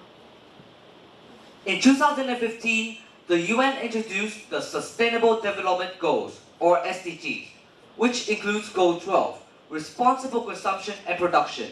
These SDGs are essential to achieving our mission today, raising awareness and encouraging actions that lower carbon emissions. Also, in 2015, the United Nations made an agreement to reduce global warming by limiting temperature increases to within 1.5 degrees Celsius. That's why we're here, to figure out how we can reach that goal. To understand how much people know about net zero green living, we have surveyed over 500 Taiwanese and over 700 Vietnamese people. The results were surprising. In both Vietnam and Taiwan, only 30% of the people knew what net zero means, and only half of them understood how their daily choices affect the environment. This highlights the need for greater awareness. Furthermore, we created a Facebook page to expand our green living community and increase the reach of our actions. Besides that, we also interviewed around 30 people in a local market about the usage of plastic bags. After that, we gave them a reusable bag for free, which all of them agreed to use this on a daily basis afterward. We even counted the number of students who carried breakfast in plastic bags. We informed them that plastic products increase CO2 emissions, suggest them to eat at school, at home, or at a store. Thanks to that, we significantly reduced the use of plastic bags and foster green habits in our school community.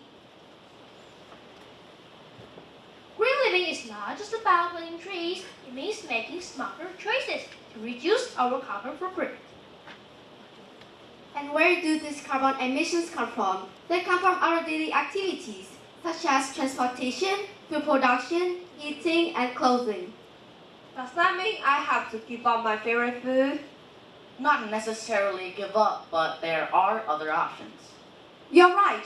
Buying locally grown vegetables instead of imported ones can reduce transportation miles, which lower CO2 emissions.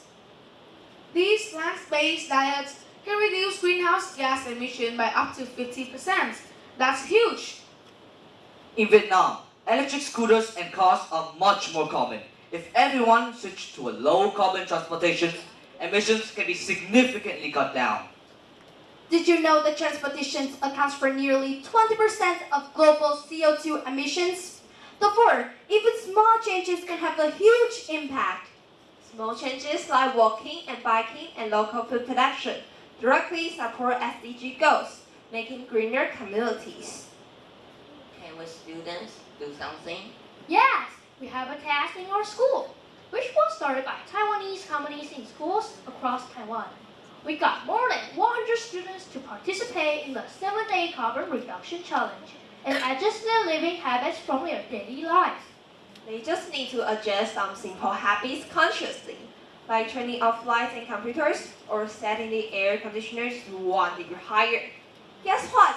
After 7 days, we reduce carbon emissions by up to 33% easily. Wow, amazing. Small changes, big impact.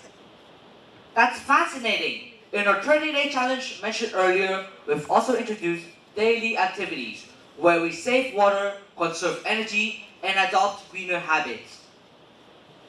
By the end, 80% of participants reported forming at least one new eco-friendly habit, and many inspired their families to join in too. How can we encourage others to adopt net zero green living? According to our survey, we found some interesting and important information. To explore the differences in environmental green culture between Taiwan and Vietnam, we did a survey. We collected over 200 surveys from Vietnam and Taiwan. 91% of Vietnamese and 89% Taiwanese participants stated that being green was important to them. For Taiwan, separating garbage from recycling and bringing one's own containers was significantly related to being green. Furthermore, counterintuitively, buying plastic bags was also a predictor of the desire to be green. In Vietnam, installation of solar panels showed predictive value.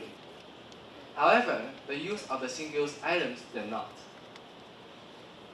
This demonstrates that being green is not a one-size-fits-all, but instead must be tailored to each country. Each country's educational campaigns and policies must be tailored to address the specific actions of their citizens.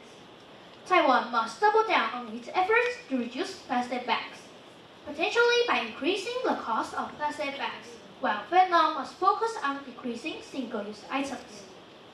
Exactly. After reviewing our own questionnaires, we've concluded that we can achieve much more with more similar solutions. Let's start small, like Green Day at school. Imagine combining both of our programs together. We can effectively improve everyone to take up this green habit. Affordable, convenient, more desired. Less cost, bigger benefit. Education is the key. To reach net zero by 2050, everyone must contribute, individuals and governments alike. Policies like funding renewable energy and building bike lanes will make these green choices much more feasible. Together, we can create a green and sustainable future. We pledge to reduce, reuse, recycle, repair.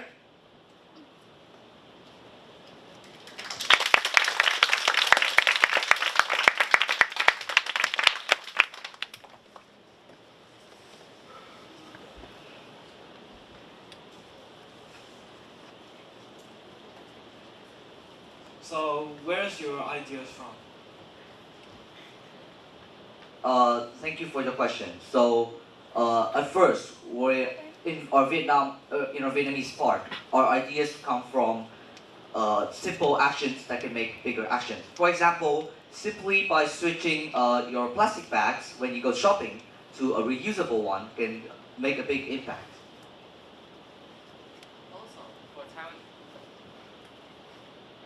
Also, in Taiwanese parts, we have some scripts or questionnaires that we put we show them to our students to let them take it to their students or friends or just parents. And we collected all the things that we just showed on our scripts. Thank you.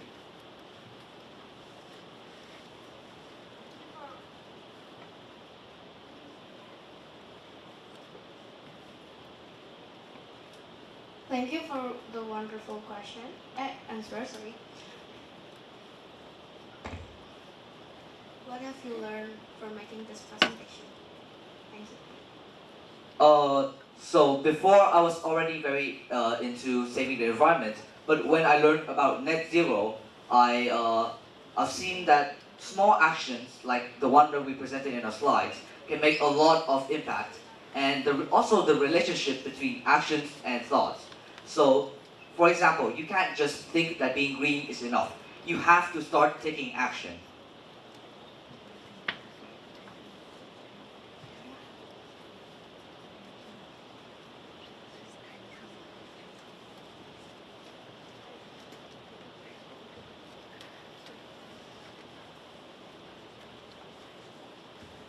Thanks for your question. Thanks for your answer.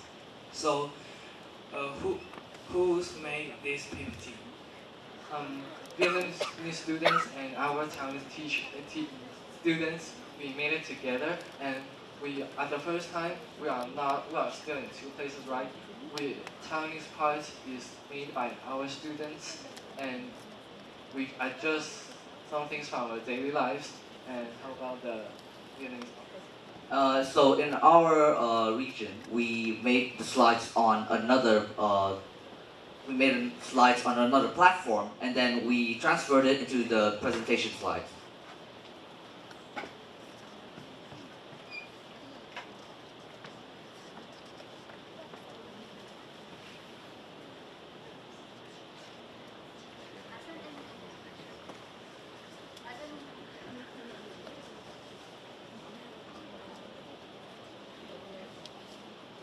As an individual, for you, what does net zero green lifestyle mean to yourself?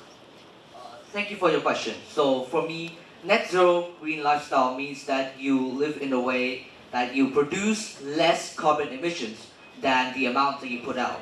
For example, this can be achieved by doing simple actions like we have mentioned before in the slides. Thank you, thank you.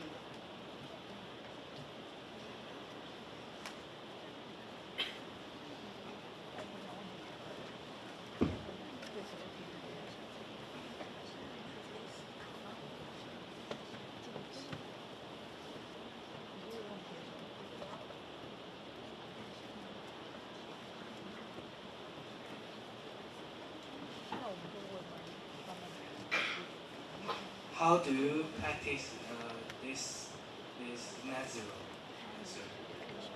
Thank you for your question. So we have, so before we met each other, we would rehearse ourselves. We would have rehearsals with our own team back at our school, which although it was missing their part, but it was okay. And then when we meet each other, we would rehearse every day in our host school and sometimes on online Zoom calls too.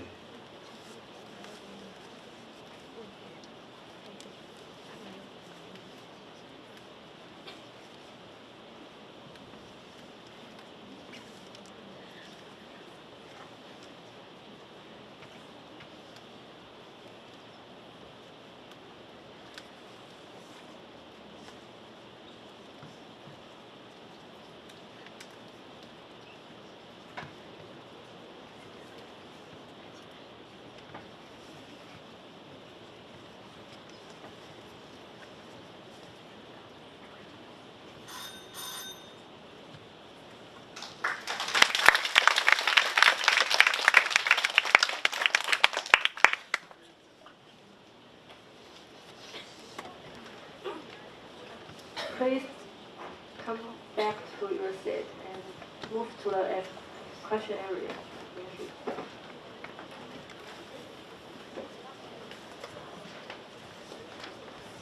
Next, Move to the question area. D12 to the question area Oh, yeah. and D13 to the stage.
Ladies and gentlemen, we are Yanqing Junior High School and Pashan Middle School students.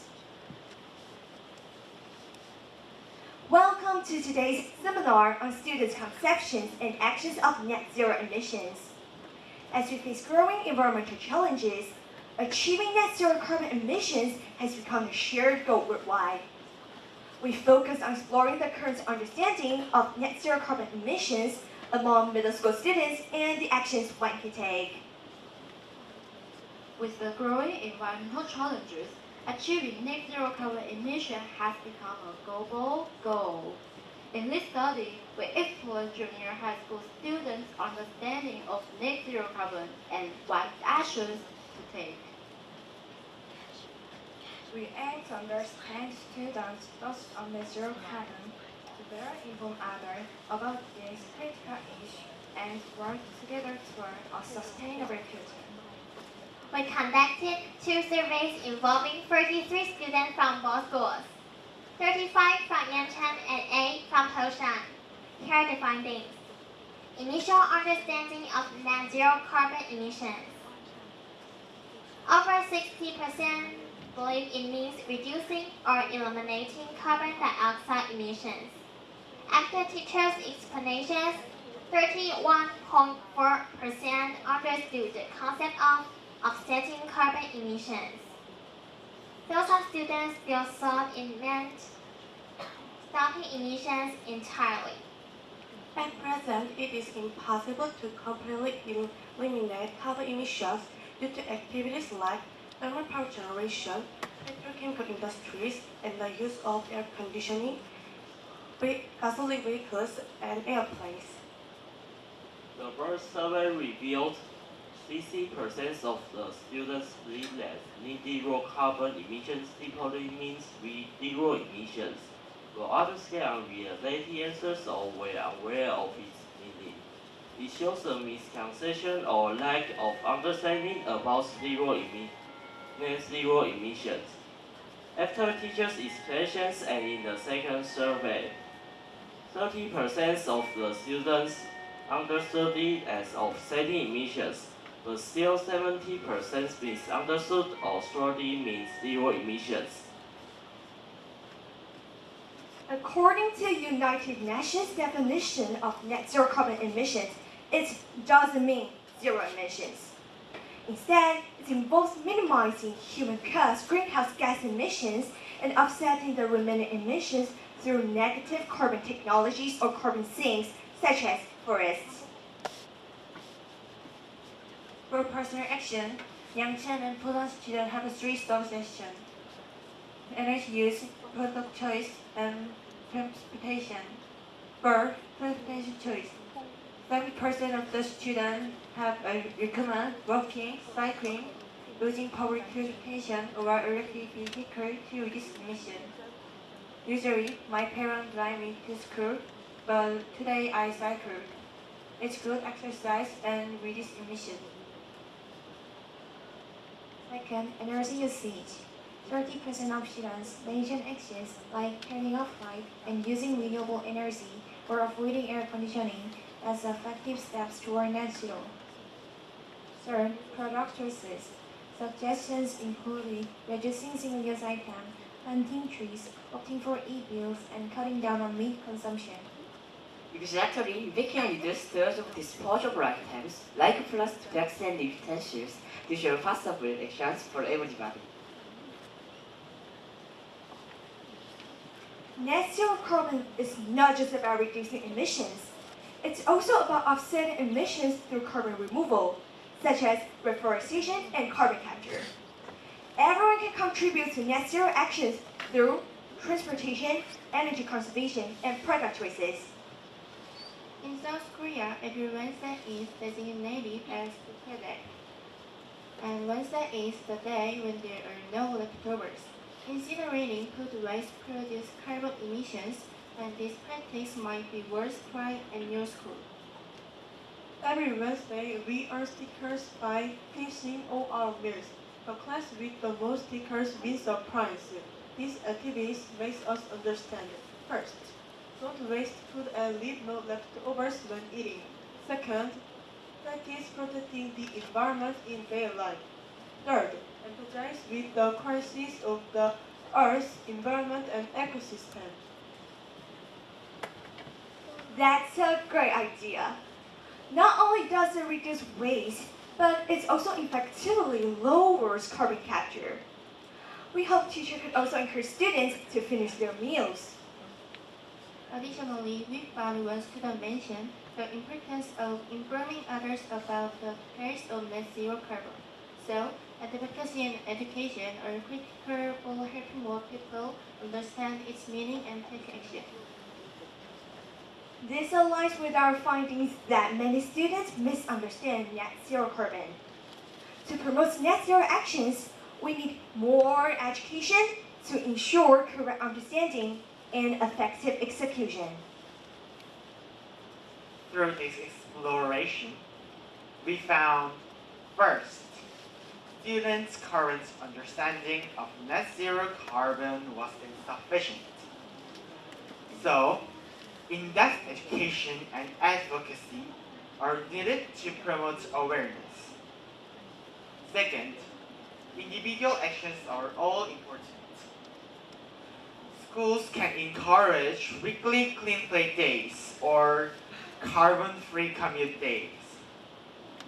Through the seminar, we hope to enhance everyone's awareness of this issue and work together for a sustainable future. Thank you for listening. Thank you for your listening.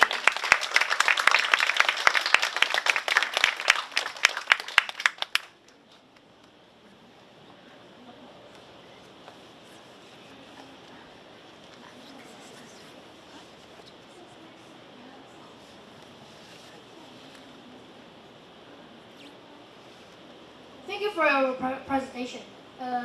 Here's a question for you. Most of your students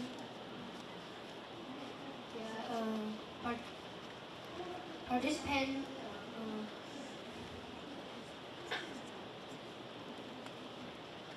Congratulations on finishing your presentation. So my first question would be that I see that most of your participants in your surveys are students in your school, right? So I would like to ask you on your strategies to expand the community, like outside of the school. Do you have any plans for that? And what are they, if you do? Okay, thank you for your question.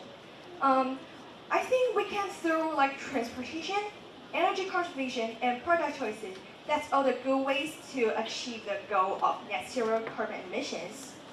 And at school, maybe we can like take public transportation or doing cycling more.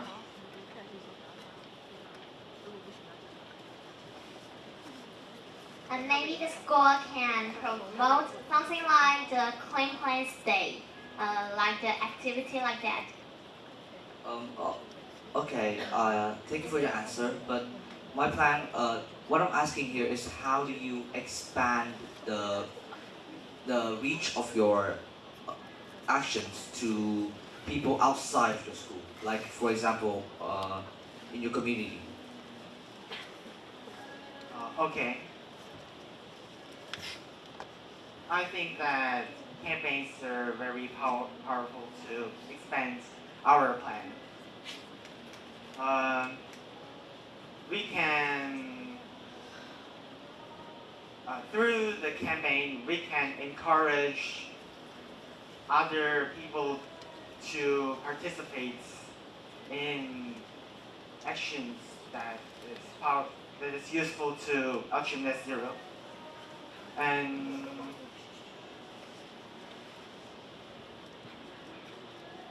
we can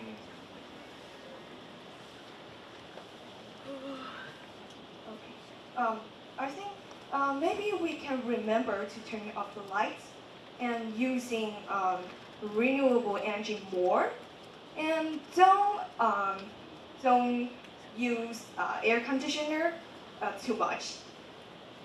Okay, thank you for your question. Thank you for your answer. I'm so sorry. Yeah, thank you for your response. And also in your presentation, you just said that 35 students were included. However, I can see that there are 8 were ruled invalid. So can you explain on why they were ruled invalid and how your small sample that you just say could still justify the general population in Taiwan and Korea?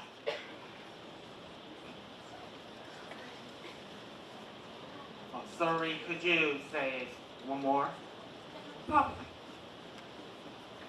So, in your presentation, you just mentioned that 35 students were included in your research. However, 8 were ruled in the total of 43. So, can you explain on why they were ruled invalid and how your small sample could still justify the general population in Taiwan and Korea? Okay. The students will misunderstand this because they thought it means stopping all emissions entirely. South Korea and Taiwan, we can do many actions. Like South Korea, they had a safe day. In Taiwan, maybe we can throw like transportation or parking choices in other good ways. Thank you for your response.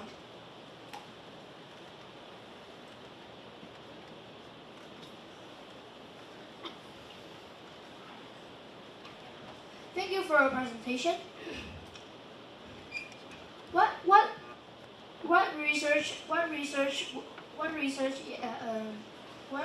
research method was used to maximize the sample size?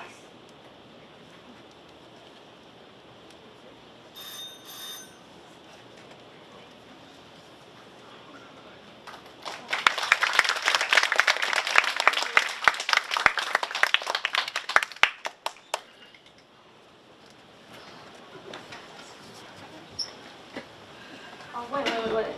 Please move to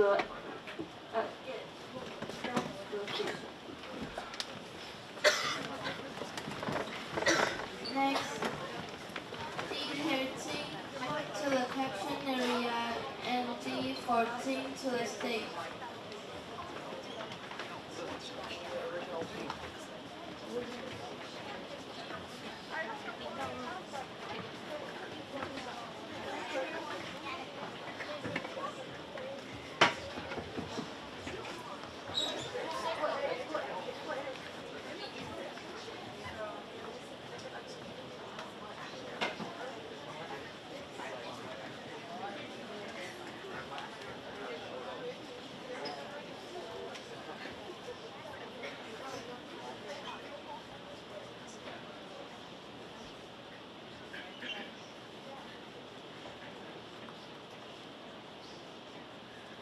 Breaking news. Good morning, everyone. It's a pleasure meeting you today to discuss a topic that is more important than ever, our environment. Every day, we are reminded of the beauty of our planet, its lush forests, vibrant oceans, and clean air. But alongside this beauty, we're also seeing signs of distress, like rising temperatures, plastic-filled oceans, and endangered species. Globally, the biggest contributors to our carbon footprints are fossil fuels for energy, transportation, agriculture, and deforestation. Each of these sectors plays a critical role on our daily lives. These problems are interconnected. Not only they impact the environment, but they also impact our health, economy, and future. Fight it! Fight it! Fight it! Fight it! Fight it! Better environment! Better future! Save the planet! Protect nature, preserve our future! No pollution is the only solution. Rest of us, not a temperature! Fight it! Fight it! Fight it! Fight it! Good morning, everyone. We would like to introduce the graduate team. We are from Al-Azhar 41 Islamic Junior High School, Indonesia. We are from Youth Junior High School. Today, we will present our research of our measuring impact, the role of carbon footprints in environmental health. Imagine, in the moment that every action you take, every meal you eat, every mile you drive, every light you switch on, leaves an invisible mark on this planet. This mark is what we call our carbon footprints. Today, we are facing a warning planet, unpredictable weather, rising seas, and biodiversity loss, all driven by greenhouse gases we emit every day. But here's the good news. By understanding our carbon footprints, we gain the power to change them. And that's exactly what you're here to explore now. Indonesia carbon dioxide emissions. Based on data from the Worldometer, in 2022, fossil fuel-related carbon dioxide emissions in Indonesia totaled around 692 million tons, reflecting a significant increase compared to the previous year. These trends highlight the growing carbon footprint in Indonesia, driven by rising fossil fuel consumption. In 2022, Health's fossil CO2 emissions total is about 264 million tons, marking a decline compared to 2021. This is a 4.8% decrease, or a reduction of about 11 million tons. This graph shows a progress in reducing CO2 emissions in Taiwan, probably due to two reasons. First, better energy efficiencies. Second, using cleaner energy sources. Absolutely. Carbon footprints is about habits and awareness. And we can reduce carbon footprints through a combination of individual, community, corporate, and governmental actions. By working with our partners from Al-Azhar 41 Islamic Junior High School, we can gain more info on protecting the environment. We are very committed to taking action, so we can start by adopting basic tactics to carbon reduction. At Youth Junior High School, we are taking action in the following ways.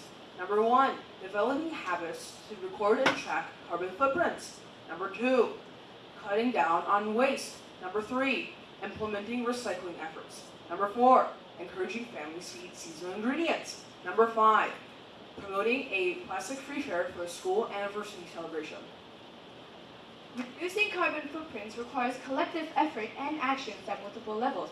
By adopting sustainable practices, advocating for change, and supporting green innovations, we can significantly lower emissions and combat climate change. Use renewable energy, such as solar energy, wind energy, hydropower, biomass energy, and ocean energy that come from natural sources that are always renewed over time. Improve energy efficiency means using less energy to achieve the same outcome, whether it's lighting a home, running appliances, or powering industrial equipment. Reduce, reuse, and recycle.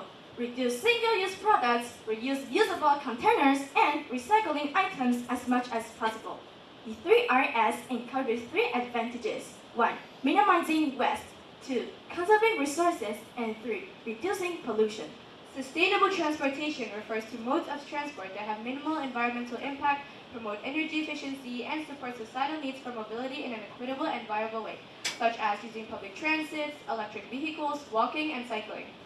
Support lower carbon products, emits peak items, made and handled it to lower greenhouse gas emissions.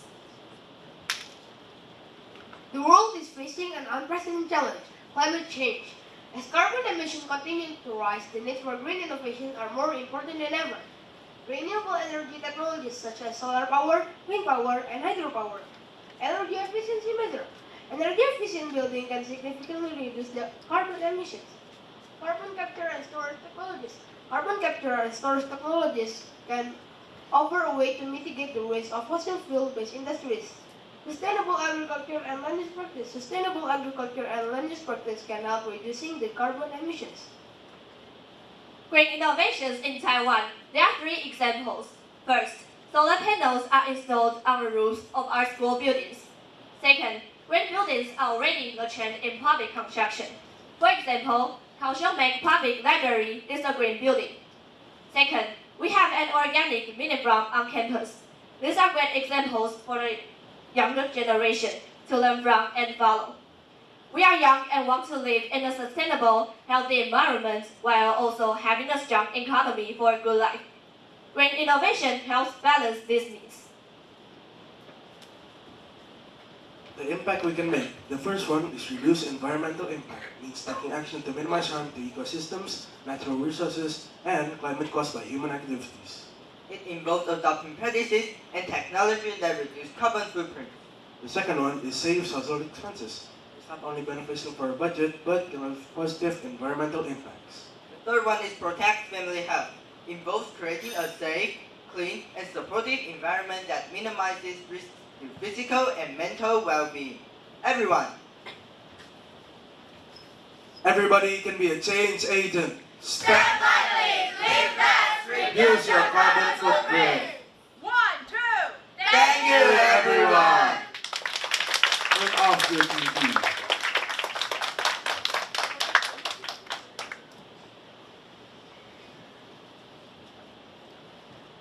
Okay, thank you. Your presentation is very wonderful. So, what the green buildings mean?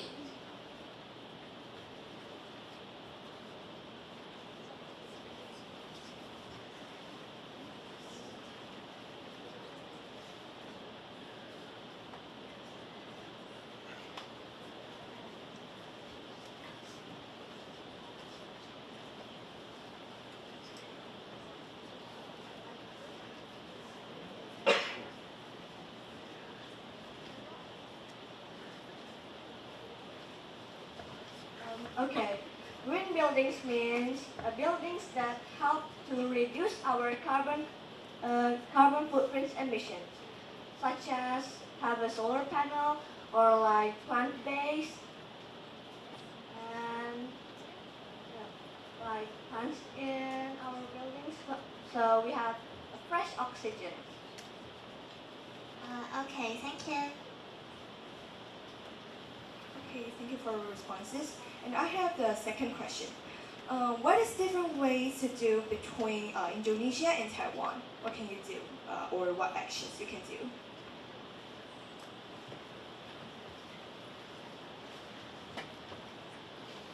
Actually, because we're students, we can do the same things, such as bringing our own water bottle. So little things can change a lot in Indonesia or in Taiwan or in anywhere in the world.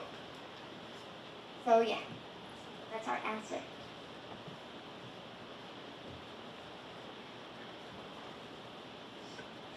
Thank you for your response. You said that to reduce carbon footprint,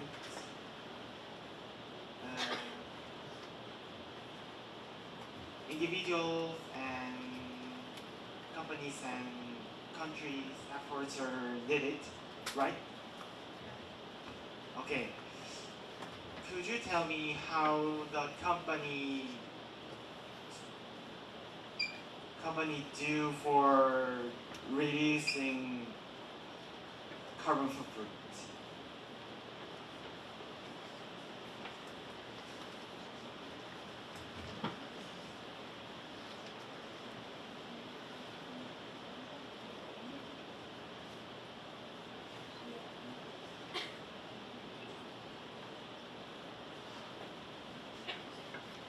So we communicate with the company and work together to have a renewable energy. Thank you. Thank you for your response.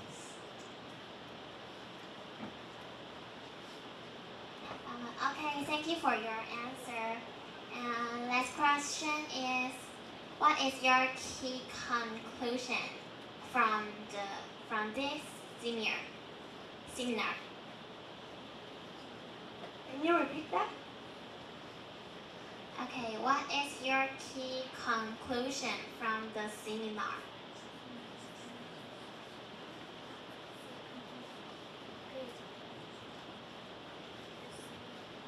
Sorry, seminar.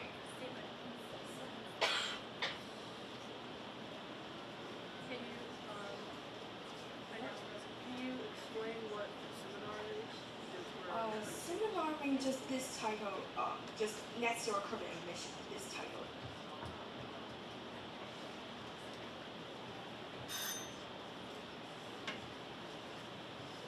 So, the conclusion is we can reduce carbon emissions by doing little things. Like maybe some of the people in this team have a solar panel installed to their house for energy, and that reduces carbon footprints. It does look really little and maybe basic, but slowly but surely we can do this together, and if everyone starts doing that, maybe we can make our Earth a better place and a more healthy place. Thank you for your answer. And next question is, thank you.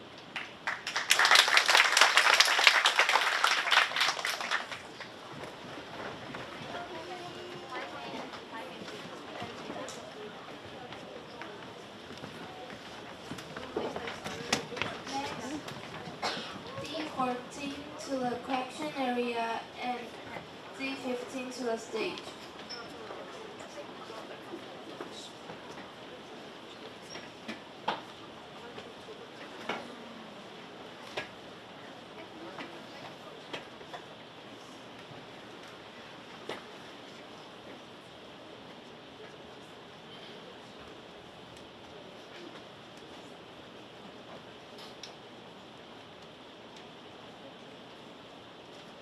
Good morning, ladies and gentlemen. We are Fushan Junior High School and Al-Azhar through Bintaro Islamic Junior High School. Welcome to today's FAN News.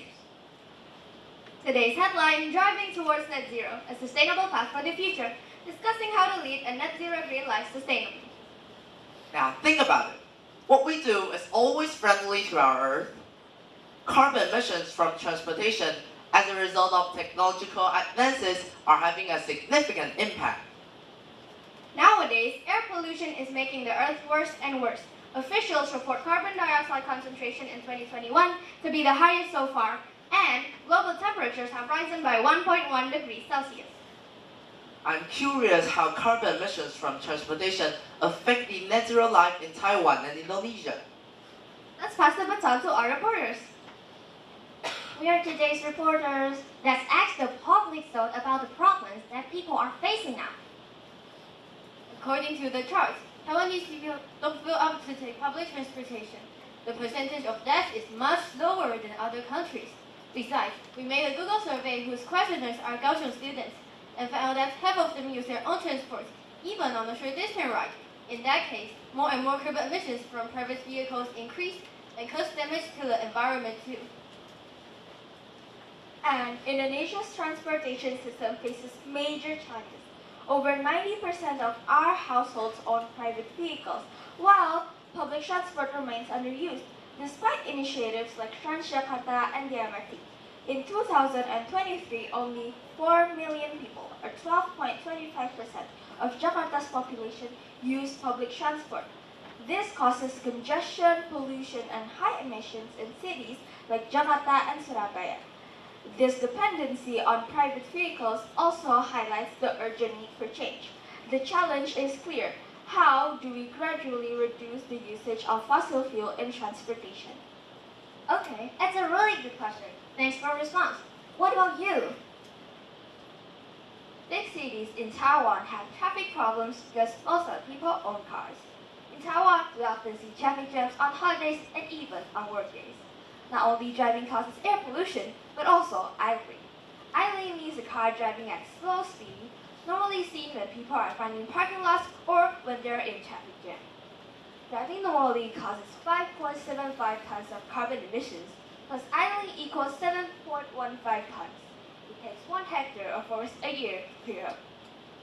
Government in Taiwan made a law that people shouldn't idle for more than 3 minutes or they may get a fine. However, it seems impossible to drive without idling in a big city. In addition, both Taiwan and Indonesia face air pollution caused by transportation, particularly in the urban areas. Now, Jakarta is especially impacted by traffic congestion, which is now one of the biggest contributors to the city's poor air quality. The number of cars, motorcycles have skyrocketed in the recent years. Over 120 million motorbikes are now on the streets. This explosive growth in vehicle accounts for more than 80% of the country's carbon emission, making it an environmental headache. From this to public, we learned that transportation does produce a significant amount of carbon emissions in our lives.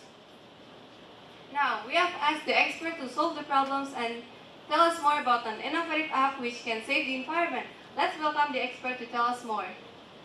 GreenPath is an app allowing everyone to become partners to achieve net zero through daily life. This app aims to promote a sustainable and net zero transportation style by motivating the public to cultivate an interest in saving the environment.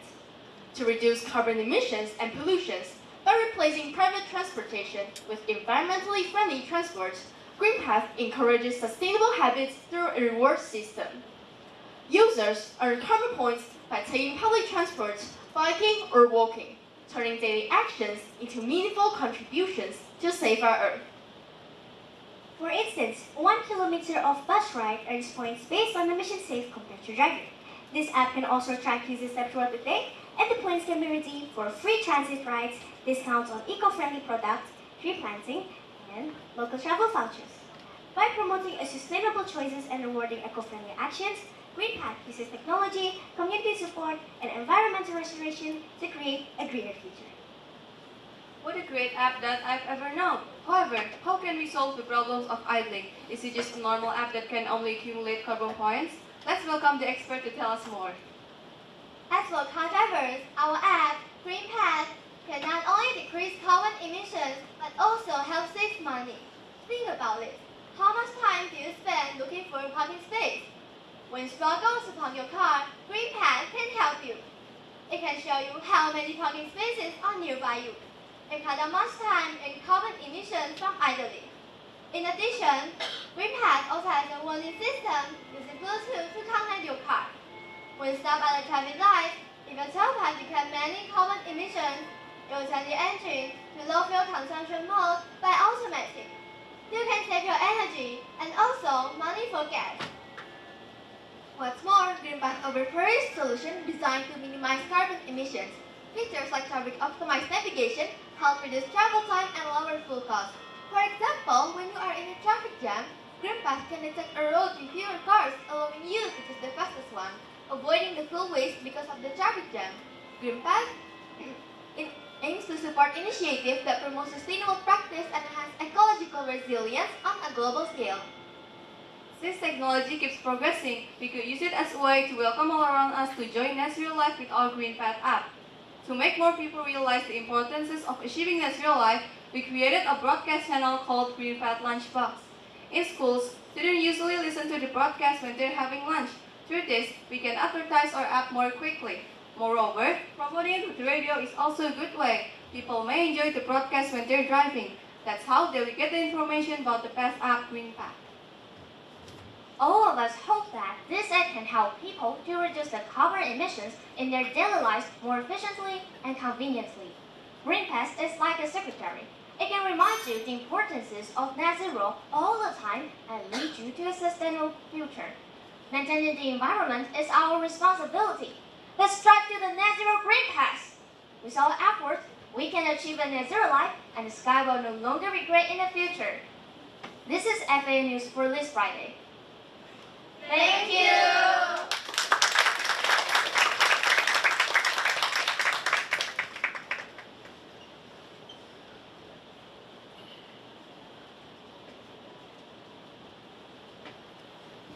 Thank you for your wonderful presentations. I have a question, and about your application. How do you promote it? Because most people on using their phones or electric devices mostly skip the ads. Okay, thanks for your questions. It's a really good question, and I think that Dave and Felicia can answer the questions. Okay, for promoting, first of all, as we already presented earlier, we have this Green Path,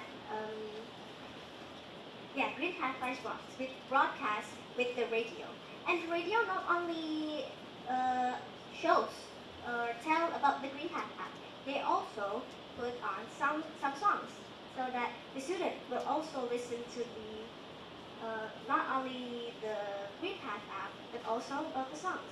And another way to promote is through social media. Not only it's easy, but it's also an effective way to spread about the information about the Green app and the Green Path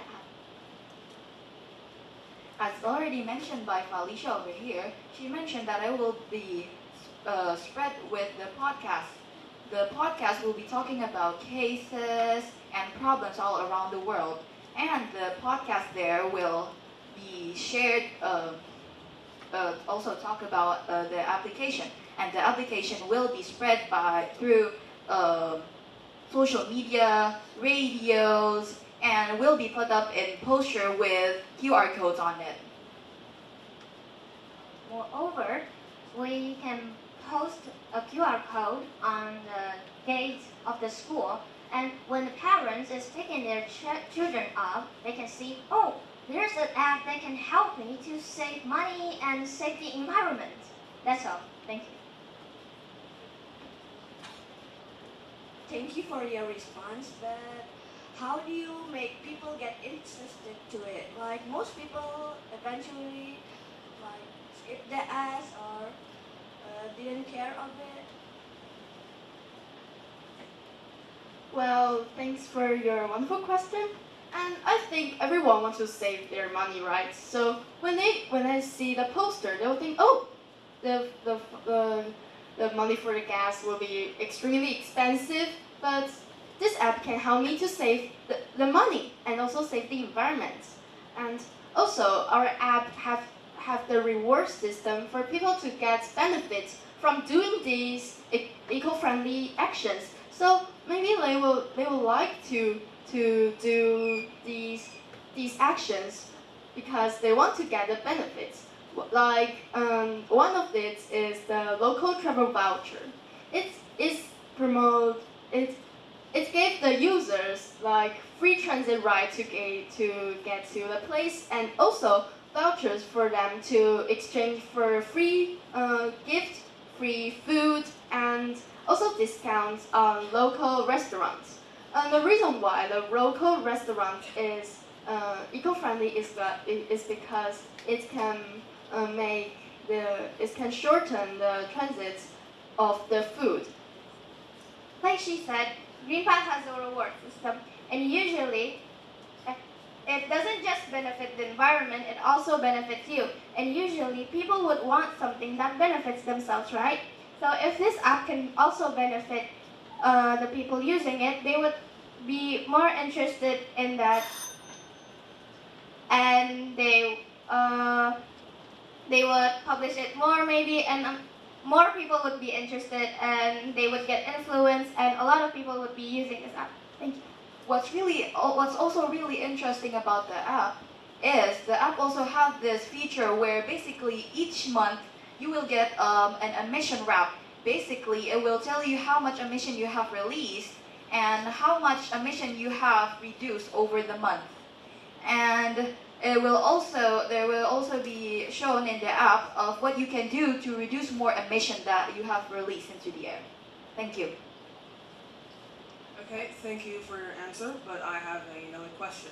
What if there's people that don't care about the environment and they only care about like the discounts, and they don't like people getting discounts for being good to the environment? So won't they like protest? How do you deal with that? Okay, it's a great question. Attention! 1, 2. Thank you.